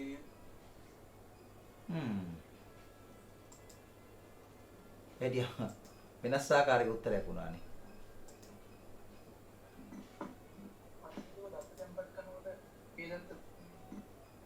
ඔව් කියන්න පුතේ. මතකයේ තුල මතකයේ තැන්පත් කරනකොට ඔව් ඒ තැන්පත් කරන ආකාරය ඔව් දැන් පරිගණක මතකයක කිසියම් මතකයක හරි ඒක ස්ථිර වෙන්න පුළුවන් తాවකාලික වෙන්න පුළුවන් කිසියම් පරිගණක මතකයක දත්ත තැන්පත් කරනකොට ඒකට අපි කියනවා රයිට් කරනවා කියලා නේද? දත්ත ලියනවානේ තැන්පත් කරනවා කියලා කියන්නේ. ඒක ස්ථිර වෙන්න පුළුවන් පුතේ తాවකාලික වෙන්න පුළුවන්. දත්ත තැන්පත් කරනකොට සහ ඒ තැන්පත් කරන දත්ත නැවත භාවිතයට ගන්නවා කියන්නේ රීඩ් කරනවා. Read right. හරි මේ ප්‍රවේශ ක්‍රමය කියලා කියන පුතේ ඒකයි. දැන් උදාහරණයක් ගත්තොත් මෙතන අපි මේ කතා කරන්නේ මේ. දැන් මෙතන කියනවා මේ දත්ත උපදේශ මේකට එනවා. එතකොට මේකේ එනවා කියලා කියන පුතේ මේකේ ඒක තැම්පත් කරගන්නවානේ. නේ? එතකොට මෙහෙන් මෙහෙට එනවා.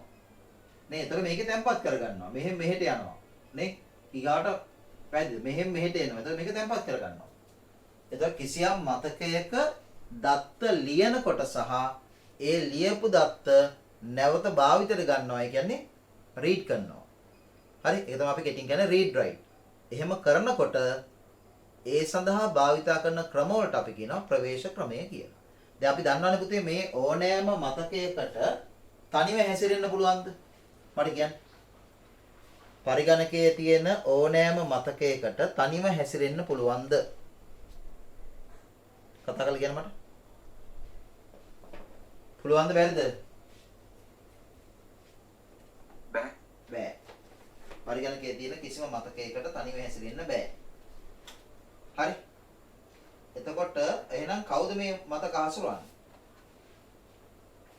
පරිගණකයේ තියෙන කිසිම මතකයකට පුතේ තනිව හැසිරෙන්න බැරි නම් කවුද මේ මතක හසුරවන්නේ?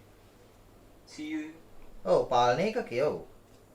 හරි. පාලන ඒකකයේ විසින් තමයි මේ මතකයන් හසුරවන්නේ. එතකොට පුතේ පාලන ඒකකයේ විසින් මතකයන් හසුරවනකොට ඒ මතකයන් තුල දත්ත ලිවීම සහ දත්ත කියවීමත් හසුරවනවා.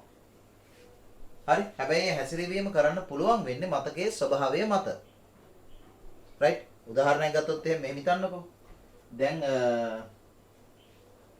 අපි නිකමට හිතමු දැන් වර්තමාන පරිගණකයක එක මේ කතා කරන එක එච්චරම ප්‍රායෝගික නෑ. නිකමට හිතන්නකෝ පුතේ දැන් එතකොට මේ පාලන ඒකකයේ පාලනයේ යටතේ RAM එකේ තියෙන තොරතුරු කියලා හිතන්නකෝ. පාලන ඒකකයේ තියෙන පාලනයේ යටතේ RAM එකේ තියෙන තොරතුරු hard disk එකේ ලියනවා. හරි. ඒ ලියන නම් hard disk එකට ප්‍රවේශ වෙන්න එපා. සිග්නල් එක යන්න ඕනි hard disk එකට. නේ සිග්නල් එක hard disk එකට ගිහිල්ලානේ පුතේ වැඩේ කරන්න ඕනි. සහ ඒ තොරතුරු ටිකම ලියනවා කියලා හිතන්නකො චුම්බක පටියක. අපිට මෙහෙම එතිලා තියෙනවා චුම්බක පටියක්. හරි මේක ටේප් එක කියලා හිතන්නකෝ. මේ තියෙන්නේ ටේප් එක. එතන මේ තොරතුරු ටිකම මේකේ ලියන අවස්ථාව ගැන හිතන්නකෝ. ඒ ක්‍රියාවලියත් එතකොට පාලනය කරන්නේ පාලන ඒකකයෙන් වුණාට හරි මෙතන ප්‍රවේශ ක්‍රමය වෙනස්යි. හાર્ඩ් ඩිස්ක් එකේ මේ ටික ලියනකොට හાર્ඩ් ඩිස්ක් එකේ ඉඩ තියෙන නිදහස තියෙන ඉඩ තියෙන ඕනෑම තැනක ලිවීම කරන්න පුළුවන්. මේක එහෙම බෑ. මේක ලියන්න පුළුවන් පිළිවෙලකට විතරයි. හරි එතකොට අපි දන්නවා එහෙනම් මතකයන්ගේ ස්වභාවය මත ප්‍රවේශ ක්‍රමය වෙනස් වෙනවා. මතකයන්ගේ ස්වභාවය මත හරි එක ප්‍රවේශ ක්‍රමයක් තමයි අපි කතා කරන්නේ අනුක්‍රමික ක්‍රමය. sequential method එක. ඒතර ඒක වෙන්නේ අනුපිළිවෙලින් ලියන එක. නේ තව ක්‍රමයක් තමයි ඍජු ක්‍රමය. හරි එතන ඍජු ක්‍රමය කියලා කියන්නේ කිසියම් තැනක ඇති දත්ත ඍජු ලෙස මේ තෝරලා ගන්නවා. එතෙන්ට කෙලිම සිග්නල් එකව ගත්තා. තව එකක් තමයි මොකද්ද? අහඹු ප්‍රවේශ ක්‍රමය. ඒක random access method එක. සමහර තැන්වලදී ඍජු ක්‍රමයයි අහඹු ප්‍රවේශ ක්‍රමයයි දෙකම එක වගේ කියලා සලකනවා. හරි ඒක වෙනස් කරලා කතා කරන්න පුළුවන් තැනුත් තියෙනවා. හරි ලියන්නේ නම් මෙහෙම අපේ මුලින්ම අහන්නේ මතකයන්ගේ ප්‍රවේශ ක්‍රමය anu මොනවාද? ඒවා ලියා දක්වන්න කියලා දෙවෙනියට කියන්නේ. අපි ඉස්සෙල්ලාම ලියමු මෙහෙම. ප්‍රවේශ ක්‍රමය anu ප්‍රවේශ ක්‍රමය anu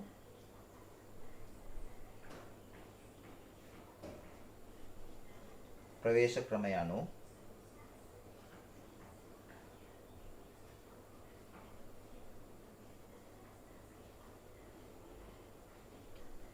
ඒ මතකයන් තුල ප්‍රවේශ ක්‍රමය anu ඒ මතකයන් තුල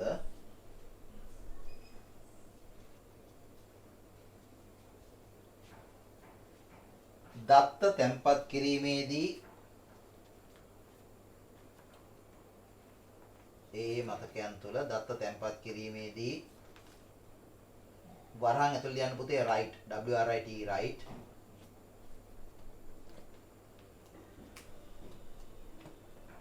අපි දත්ත කියලා කිව්වල පුතේ තොරතුරු උපදේශුත් අයිති ඈ. දත්ත තැන්පත් කිරීමේදී වරහන් ඇතුළේ ලියන්න write මෙන්ම දත්ත තැන්පත් කිරීමේදී මෙන්ම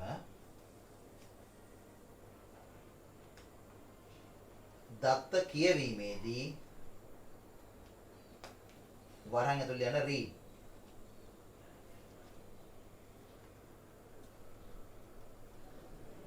දත්ත කියවීමේදී වරහන් ඇතුළේ යන read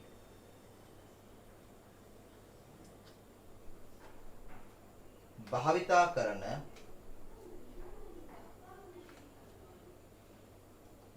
කරන ආකාරයන් වේ. භාවිතා කරන ආකාරයන් වේ.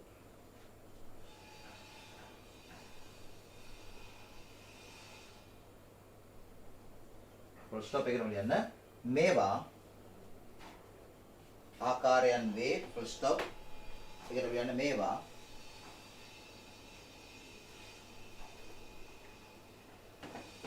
මතකයන්ගේ ස්වභාවය මත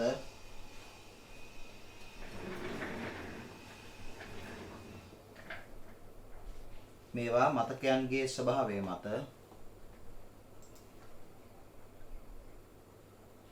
රඳා පවතී. මේවා මතකයන්ගේ ස්වභාවය මත රඳා පවතී.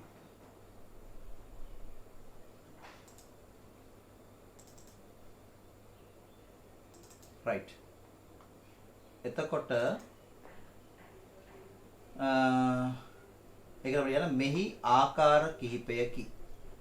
ඒවා ලියා දක්වන්න කියලා තියෙනවනේ. මෙහි ආකාර කිහිපයකි.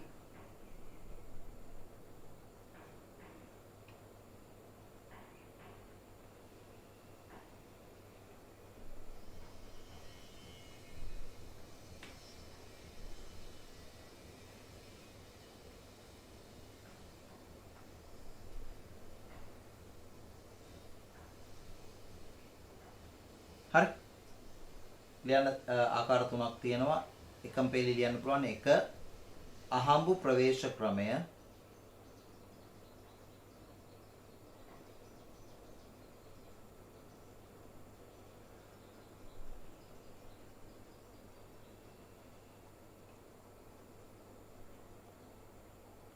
අහඹු ප්‍රවේශ ක්‍රමය.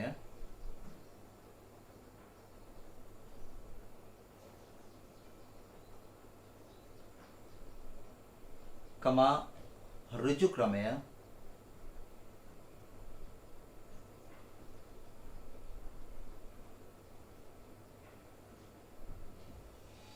කමා අනුක්‍රමික ක්‍රමය.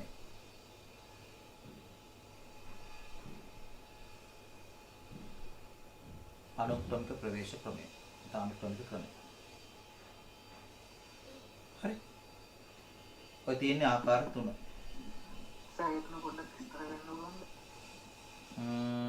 ඒ තුන කියන්නේ පුතේ මෙන්න මෙහෙමයි. මම අර කලිනුත් ඔයගලන්ට කිව්වේ ඍජු ක්‍රමයයි අහඹු ප්‍රවේශ ක්‍රමයයි බොහොම සමානයි කියලා කතා කරනවා. නමුත් ඒකේ වෙනසක් අපිට කතා කරන්න පුළුවන්. එක අනුක්‍රමික ක්‍රමයනේ. අනුක්‍රමික ක්‍රමය කියලා කියන්නේ පුතේ දත්ත තැම්පත් කිරීම සහ දත්ත මේ කියවීම අනිවාර්යයෙන් වෙන්නේ එක පෙළට. ඒ කියන්නේ අනුක්‍රමිකව, අනුයාතව. හරි? එවැනි ක්‍රමයක් අනුගමනය කරන එක මතකයක් ගබඩා මාධ්‍යයක් තමයි චුම්බක පටිය.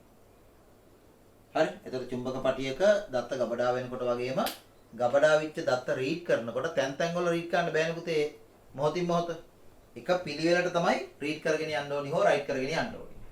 එතකොට මේකේ දත්ත තැම්පත් කරනකොට මේකේ තැම්පත් කරපු දත්ත නැවත භාවිතයට ගන්නකොටත් අනිවාර්යෙන් යන්න ඕන පුතේ අනුපිළිවෙලින්. අන්න ඒකට අපි කියනවා අනුක්‍රමික ක්‍රමය. ඒක තවත් කියනවා නම් අනුක්‍රමික ක්‍රමයේ යටතේ ක්‍රියාත්මක ගබඩා මාධ්‍යයක් මතකයක් තමයි චුම්බක පටි. හරිද? එතන මේකට අපිට ටේප් එක ගන්න පුළුවන්. මැග්නටික් ටේප් එක. ඊට පස්සේ පුතේ ඍජු ක්‍රමය කියලා කියන්නේ ඍජු ක්‍රමයේ ලක්ෂණය තමයි දත්ත තැම්පත් කිරීම සඳහා ඒ මතකය තුල තියෙන වෙනම කාණ්ඩ බ්ලොක්ස්. ඒ බ්ලොක්ස් වල තමයි දත්ත තැම්පත් කරන්නේ. රයිට්? ඕකට උදාහරණ තමයි ෆ්ලොපි සහ හાર્ඩ් ප්‍රදානව. ඒ කියන්නේ මෙහෙම ෆ්ලොපි එක ගත්තත් හાર્ඩ් එක ගත්තත් ඇතුලේ තියෙන තැටියක් මේ තැටිය මේ විදිහට ට්‍රැක්ස් වලට බෙදලා තියෙනවා. ඊට පස්සේ මේවා මෙහෙම සෙක්ටර්ස් වලට බෙදලා තියෙනවා. ඒ නිසා මේ කාණ්ඩ ඇතිනවා. මෙන්න තමයි පුතේ කියන්නේ බ්ලොක්ස් කියලා. කාණ්ඩ. එතකොට මේ කාණ්ඩ ඇතුලේ තමයි දත්ත තැම්පත් වෙන්නේ. මම නැවත කියනවා දත්ත කියලා කිව්වහම තොරතුරු උපදේශ ඔක්කොමයි තියෙන්නේ. කියන්නේ දත්ත කියලා. හරි. එතකොට දත්ත ගබඩා වෙන්නේ මේ බ්ලොක්ස් වල ඍජුව. කියවන කොටත් හරි අනිවාර්යෙන් තේරුම් ගන්න පුතේ මේ ඍජු ක්‍රමයේ භාවිතා කරන මතකයන්ගේ දත්ත තැම්පත් කිරීමේදී වගේම දත්ත කියවීමේදී. ඒ කියන්නේ read write දෙකේදීම හෙඩ් එකක් පාවිච්චි කරනවා. ඒ හෙඩ් එකෙන් අදාළ බ්ලොක් එකට ගිහිල්ලා තමයි රීඩ් කරන්නේ. උදාහරණයක් ගත්තොත් එimhe hard disk එක නම් හරි මේ විදියට හෙඩ් එක තියෙනවා. ආම් එකක් වගේ ඔය හෙඩ් එක පුතේ මෙහෙම යනවා දෙපැත්තට. හරි? ඒක මෙහාට මෙහෙට යනවා මෙහෙට යනවා. ඒ කියන්නේ මෙතෙන්ට එන්න පුළුවන් මෙතෙන්ට එන්න පුළුවන්. එතකොට දැන් මෙතන තියෙන දත්තයක් රීඩ් කරන්න ඕනි නම් මේක කැරකිලා එන්න ඕනි මෙතෙන්ට. එනකොට මෙයා මෙහෙට එන්න ඕනි. ආවම ගානට ඒ දෙක සම්පාත වෙනවා. හරි සම්පාත වුණාම එතන තියෙන දත්තේ කියවනවා හෝ දැන් දත්තේ ලියනවා. අන්න ඒකට කියනවා ඍජු ක්‍රමය කියලා. හරි එතකොට මේ අනුක්‍රමික ක්‍රමයට වඩා ඍජු ක්‍රමය වේගවත්. සහ ඒක ගොඩාක් වාසිදායකයි හේතුව අවශ්‍ය ඕනෑම තැනකින් රීඩ් කරලා දත්ත ගන්නත් පුළුවන්. අවශ්‍ය ඕනෑම තැනක රයිට් කරන්නත් පුළුවන්.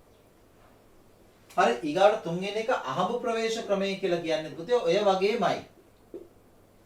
RAM එකේ තියෙන්නේ මේ බ්ලොක් මේ තියෙන්නේ. අතන අපි බ්ලොක්ස් කියලා කියනවා කාණ්ඩ කියලා මෙතන කියනවා සෙල්ස් කියලා. මතක කෝෂ. එතකොට මට කියන්න අමතක වෙච්ච දෙයක් තියෙනවා. ඒක තමයි මේ හැම ලොකේෂන් එකකටම ලිපින තියෙනවා. ඇඩ්‍රස් තියෙනවා. ඒ ඇඩ්‍රස් වල තමයි ගබඩා වෙන්නේ. ඇඩ්‍රස් අනුව තමයි ගබඩා වෙන්නේ. මේකෙත් එහෙමනේ. මේ හැම PTM එකකටම ලිපින තියෙනවා. ඒ අනුව ඒ තැන් වල ගබඩා වෙනවා. හරි?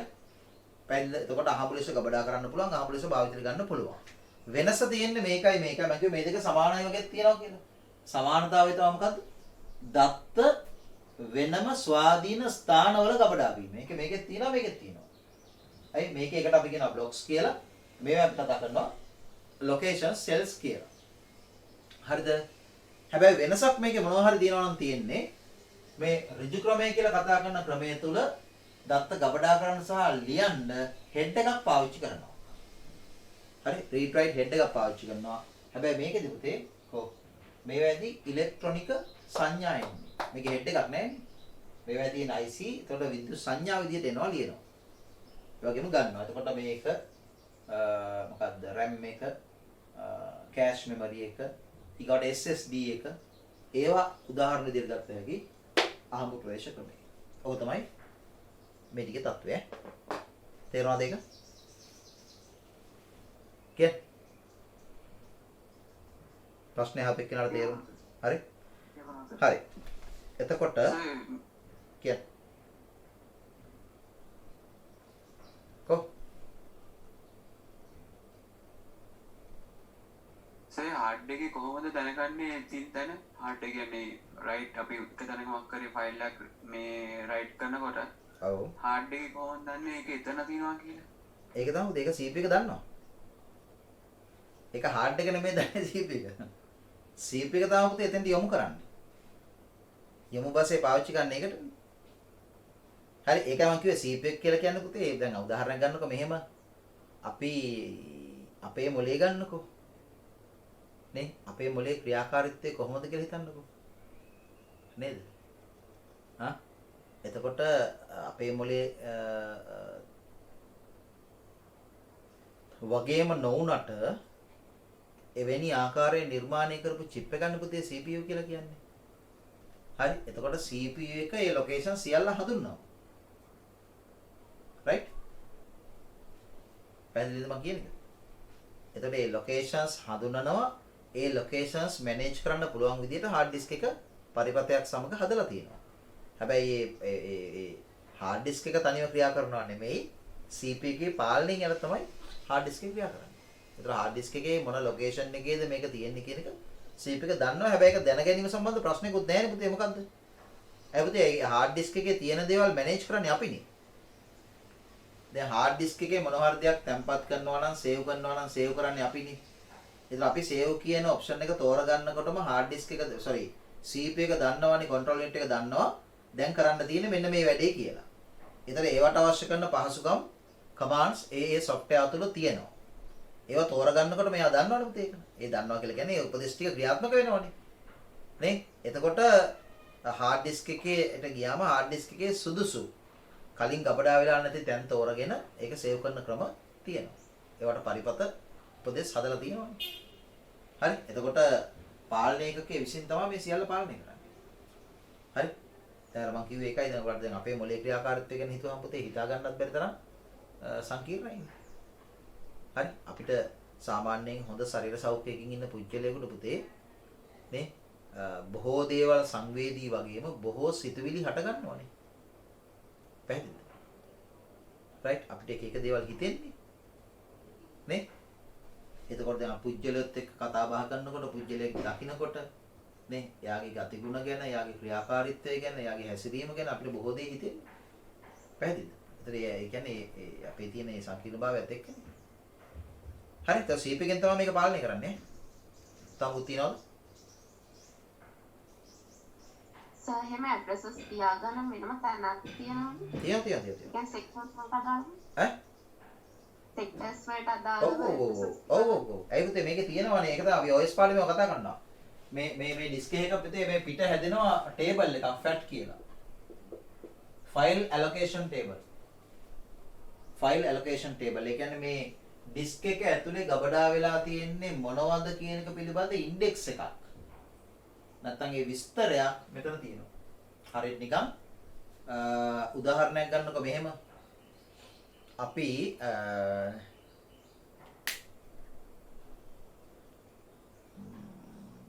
ප්‍රයිවට් හොස්පිටල් එකකට ගියාම හරි ඒ කියන්නේ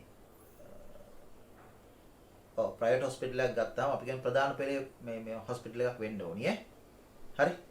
සාමාන්‍යයෙන් කුඩා හේක නම් ඒක ප්‍රශ්නයක් නෙමෙයි මම කතා කරන එක ප්‍රශ්නයක් වෙන්නේ නැහැ. මොකද උදේ කුඩා ස්පිරිතාලයක අපි හිතමු දැන් රත්නපුරේ තියෙන වෙන්න පුළුවන්. දැන් රත්නපුරේ ප්‍රයිවට් එකක් තියෙනවා, සිංහ එක තියෙනවා, ආර් එක තියෙනවා. නේ ආලෝක එක තියෙනවා. ඔය තුනේ ප්‍රධානව තියෙන්නේ. නේ දැන් සිංහ එක ගත්තත් පුතේ රූම් 100 ගාණක් නැහෙනි. රූම්ස් කිහිපයයි තියෙන්නේ. නේ එහෙම නෙමෙයි මම කතා කරන්නේ. අපි හිතමුකෝ නවලෝක වෙන්න පුළුවන්. එහෙම නැත්නම් ලංකාවට දාලා දැන් ඉන්දියාවගේ ගත්තොත් එහෙම මේ මොකද්ද ඇපලෝ රෝහල වගේම ගත්තොත් එහෙම නේ අපේ ලංකා හොස්පිටල් එක වගේ 10-15 ගුණයක් විශාල මේ හොස්පිටල් එකක් නේ. ඒක පුතේ අංගනයක් වගේ එකක් නේ. රයිට්.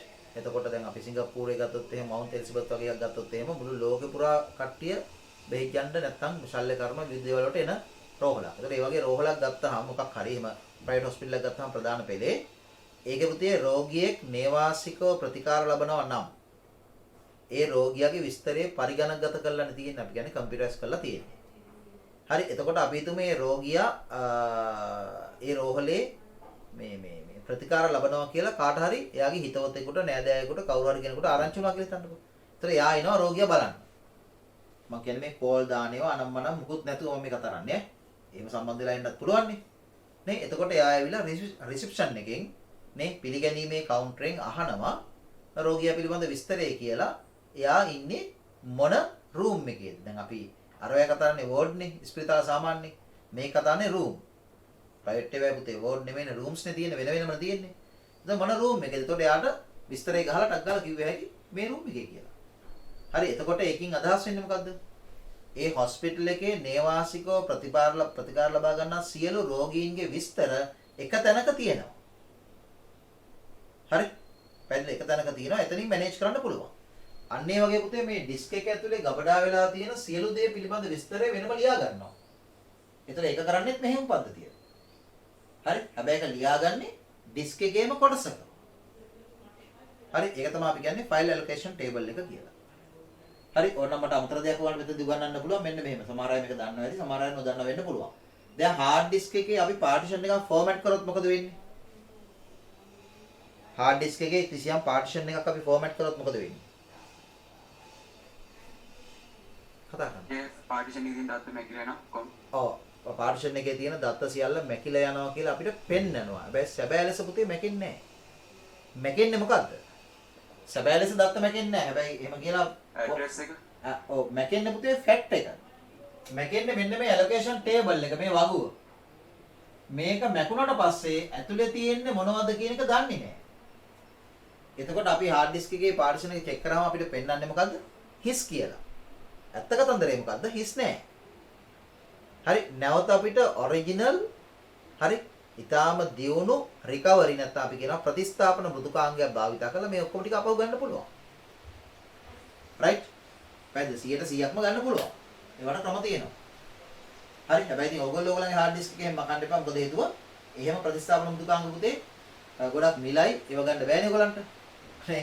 ඒ හින්දා මකන්න නැතුව ආරක්ෂා කරලා තියාගන්න ඈ. හරි. එතකොට වෙන්නේ අර ෆැක්ට් ටේබල් එක මැකෙන්නේ. එතකොට මම සදී පහ ප්‍රශ්න උත්තර දුන්නේ. ඩිස්ක් එකක් ඇතුළේ පුතේ ආයිත් වහිනවා. ඩිස්ක් එකක් ඇතුලේ ගබඩා වෙලා තියෙන්නේ මොනවද කියන එක පිළිබඳ විස්තරේ අංග සම්පූර්ණ වෙනම වගුවක ලියා ගන්නවා. එවැනි වගුවකට කියන නමක් තමයි පුතේ ෆැට් කියලා කියන්නේ. මම එවැනි වගුවකට කියන නම පාවිච්චි කරේ ඇයි?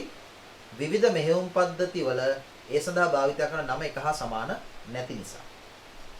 හරි. අපි කතා කරන DOS Windows වගේ ඒවායකට කතා කරන්නේ ෆැට් කියලා. අපේ සිලබස් එකේ තියෙන පුතේ ෆැට්. File allocation table. ඒ කියන්නේ ගොනු විභජන වගුව කියලා එකට කියන්නේ සිංහලෙන්. ඒ කියන්නේ මේ ඕනෑම තැනක ගබඩා වෙලා තියෙන්නේ මොකක්ද කියන එක පිළිබඳ විස්තරය උතන තියෙනවා. right. තමනවා තියෙන ප්‍රශ්න. ඔය ඔක්කොම පුතේ මෙහෙයුම් පද්ධති පාඩමේදී අපිට විසඳ ගන්න තියෙන ප්‍රශ්න ඈ. හරි කියන්නද? මොකද?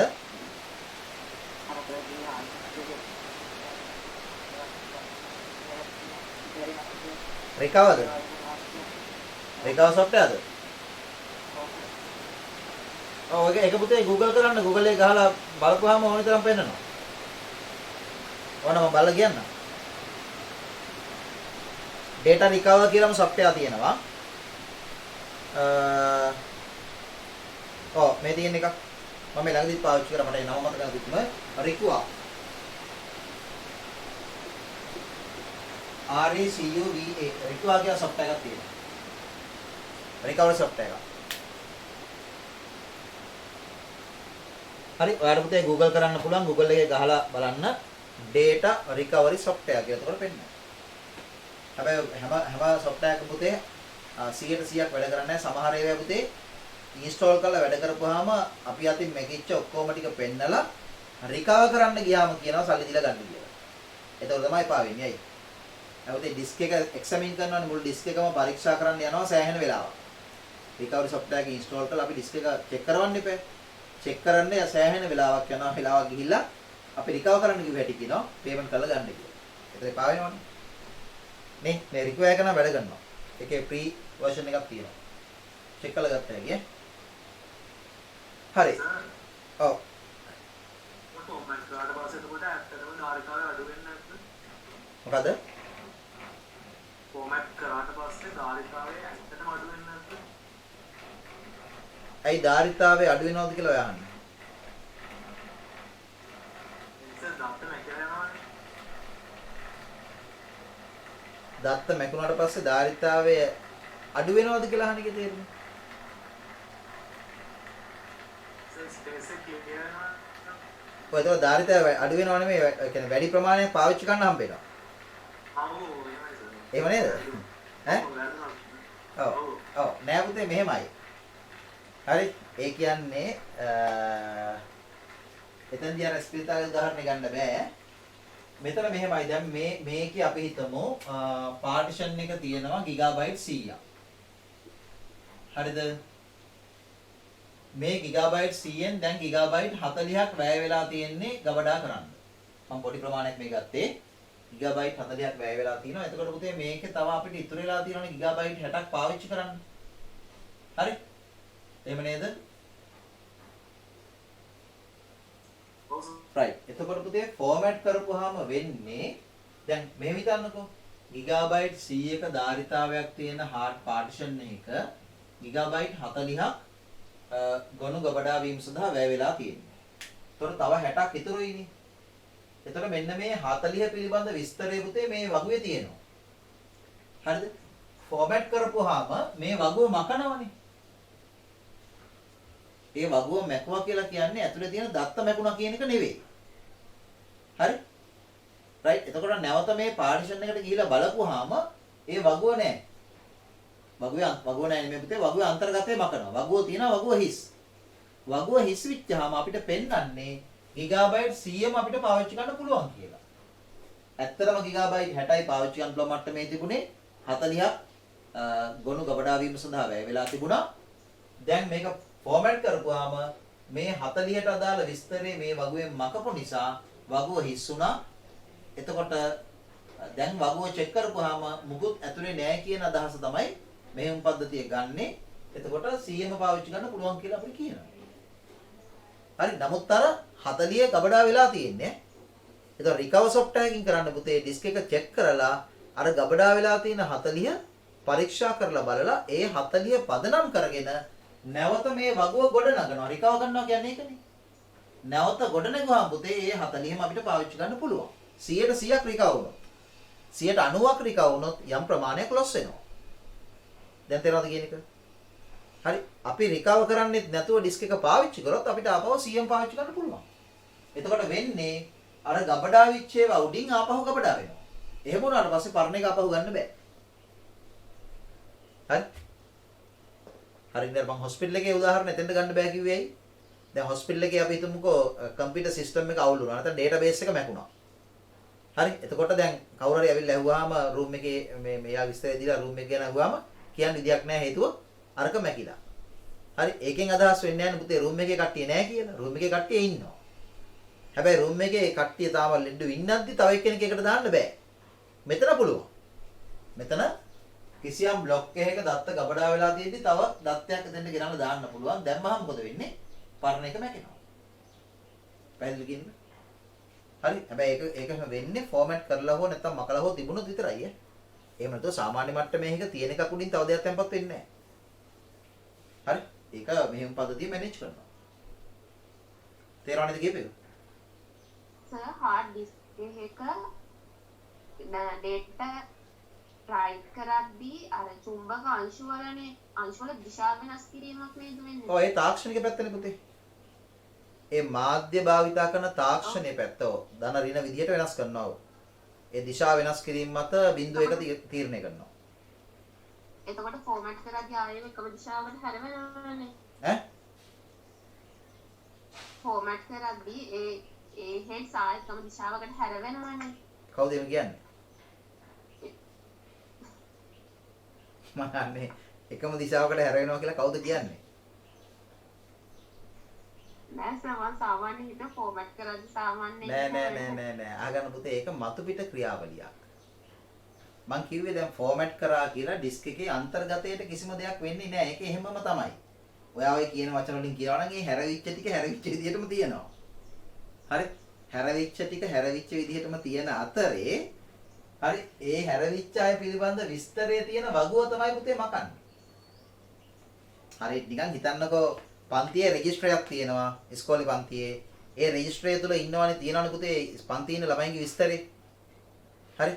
දැන් කිසියම් ගුරුවරයෙකුට හරි ප්‍රිෆෙක්ට් කෙනෙකුට හරි කවුරු හරි වගකීමක් දරන කෙනෙකුට හරි පන්තියට ඇවිල්ලා රෙජිස්ටරේ බලන්න අවසරය නැද්ද? කියන්න මට. අපි තුමු ගුරුවරයෙක් ඉන්න පුළුවන් ගුරුවරයෙක් නැති වෙන්න පුළුවන්. හරිද? ගුරුවරයෙක් ඉන්න අවස්ථාවක් වෙන්න පුළුවන් නැති අවස්ථාවක් වෙන්න පුළුවන් වෙන කවුරු හරි එක්කෙනෙක් ඇවිල්ලා හරි වගකීමක් දරන එක්කෙනෙක් ඇවිල්ලා රෙජිස්ටරේ බලන්න ඉල්ලුවොත් නැත්නම් රෙජිස්ටරේ බලන්න හදුවොත් බලන්න බැරිද? ඔයගලන්ට පුළුවන් විරුද්ධ වෙන්න බලන්න එපා කියලා. ගුරුවරයෙක් ඉන්න අවස්ථාව. ඔව් ගුරුවරයෙක් ඉන්න අවස්ථාව. දැන් හැබැයි අල්ලපන්තියේ ළමයෙක් ඇවිල්ලා රෙජිස්ටර් බලන්න ගියොත් එහෙම අන්න සද්දයක් දාන්න පුළුවන් නේ. ඔබ මොකද යකෝ මේක බලන්න යනම් මනම් කියලා බැරිද එහෙම කරන්න? නේ අල්ලපන්තියේ ළමයෙක් නම් එයා අල්ලපන්තිය කියලා ඔයගොල්ලෝ දන්නවනේ. එයා ඇවිල්ලා මේ රෙජිස්ටරේ පරීක්ෂා කරන්න හදුවොත් එහෙම ඔයගලන්ට ඕන විරුද්ධ වෙන්න බැරිද? පුළුවන් ඒ ළමයාත් ඕගොල්ලන්ගේ ලෙවල් එකේම ඉන්නේ හින්දා. හැබැයි වෙන කෙනෙක් ඇවිල්ලා එහෙම මේ උත්සාහ කරොත් පුතේ එහෙම බලක්වන්න බෑනේ. ඕනම් ප්‍රිපෙට් කෙනෙක් ආවත් ඉස්කෝලේ ළමයෙක් නිසා ඔයගලන්ට විරුද්ධ වෙන්න පුළුවන්. නමුත් දැන් එයාට කියන්න පුළුවන් මට කිව්වේ ප්‍රින්සිපල් නැත්නම් වයිස් ප්‍රින්සිපල් මට කිව්වේ මෙන්න මෙහා නැත්නම් සෙක්ෂන් හෙඩ්. ඇත්ත වෙන්න පුළුවන් මේක. මම කියන්නේ බොරුවක් නෙමෙයි මේ ඈ. ඒතර පුතේ රෙජිස්ටරේ පරීක්ෂා කරපුවාම රෙජිස්ටරේ තුල තියෙන්නේ පන්ති ඉන්න ළමයින්ගේ විස්තරේනේ. තේරෙනවද කියන එක? ඒතර රෙජිස්ටරේ නැති වුණා කියලා හිතන්නකෝ. එතකොට පන්තියේ කවුරුත් නෑ වගේ තමයි මතු පිටින් බලපුවාම රෙජිස්ටරේ නැති වෙලානේ. හැබැයි පන්තියේ කට්ටිය ඉන්නවනේ. තේරෙනවද? එතකොට ආපහු රෙජිස්ටරේ හදනකොට අර පන්තියේ ආයෙ රෙජිස්ටරයක් හදනවා කියලා හිතන්නකෝ. හොඳ උදාහරණයක් හිතලා ආයෙ රෙජිස්ටරේ හදනකොට ඒක හදන්නේ කොහොමද? ලේසිම ක්‍රමය තමයි පන්තියේ ඉන්න ළමයි ආයෙ බලලා ඒගොල්ලන් ඒ ඉන්න ළමයි අනුව රෙජිස්ටරේ හදන එක. හරි? තේරෙනවද කියන එක මම? නේ සමහර රෙජිස්ටරේ අපිටම නැති වුණා වෙන්න පුළුවන් රෙජිස්ටරේ විනාශ වුණා වෙන්න පුළුවන් එහෙම දේවල් වෙන්න පුළුවන් නේ.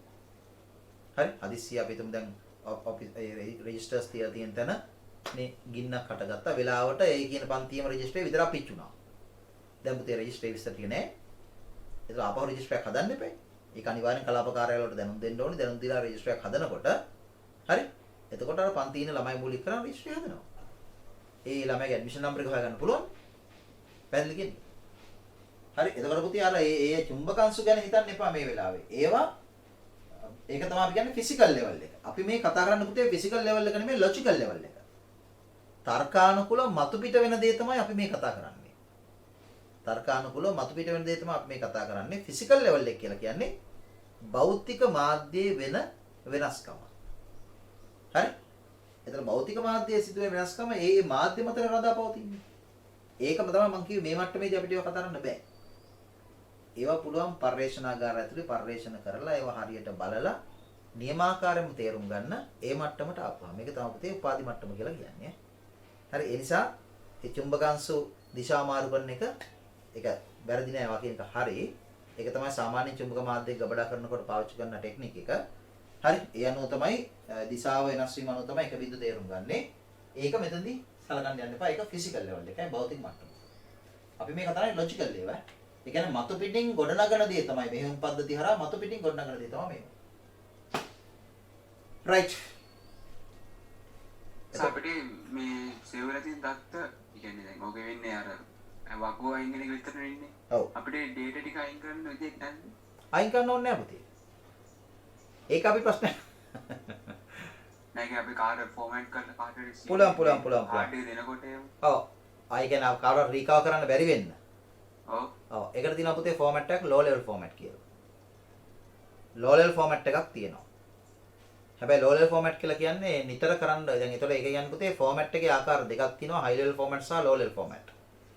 හරි. ඒතකොට low level format කියලා කියන්නේ නිතර කළ යුතු හොඳ ක්‍රියාවක් නෙවෙයි. ඒ කියන්නේ නිතර ඒක physically හරියට නිකන් මෙහෙම හිතන්නකෝ.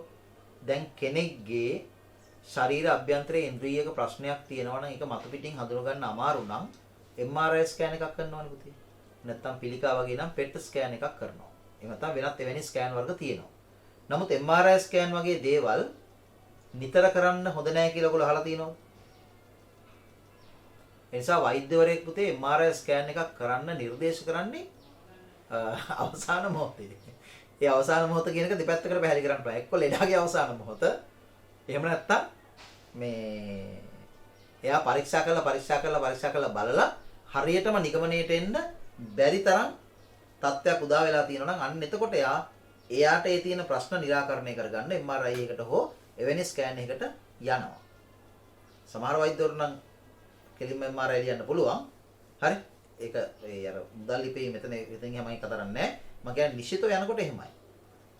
හරි. ඒක හොඳ දෙයක් නෙමෙයි. මොකද ඒ කිරණ ඒ විදිහට ශරීරගත වීම ශරීරයට අහිත කරයි. ඒ වගේම තමයි පුතේ low level format එකේදී මේ ආකෘතිය නැවත ගොඩනගනවා භෞතිකව.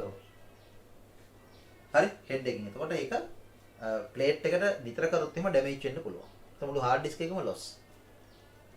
හරි. ඒ නිසා low level format කියන එක සාමාන්‍යයෙන් නිතර කරන දෙයක් නෙවෙයි. හරි. හැබැයි ඉතින් ඔයා කියන කාරණේ එහෙම දෙයක් තියෙනවා. තේරෙනවද කියන්නේ? තව මොනවද තියෙනවද?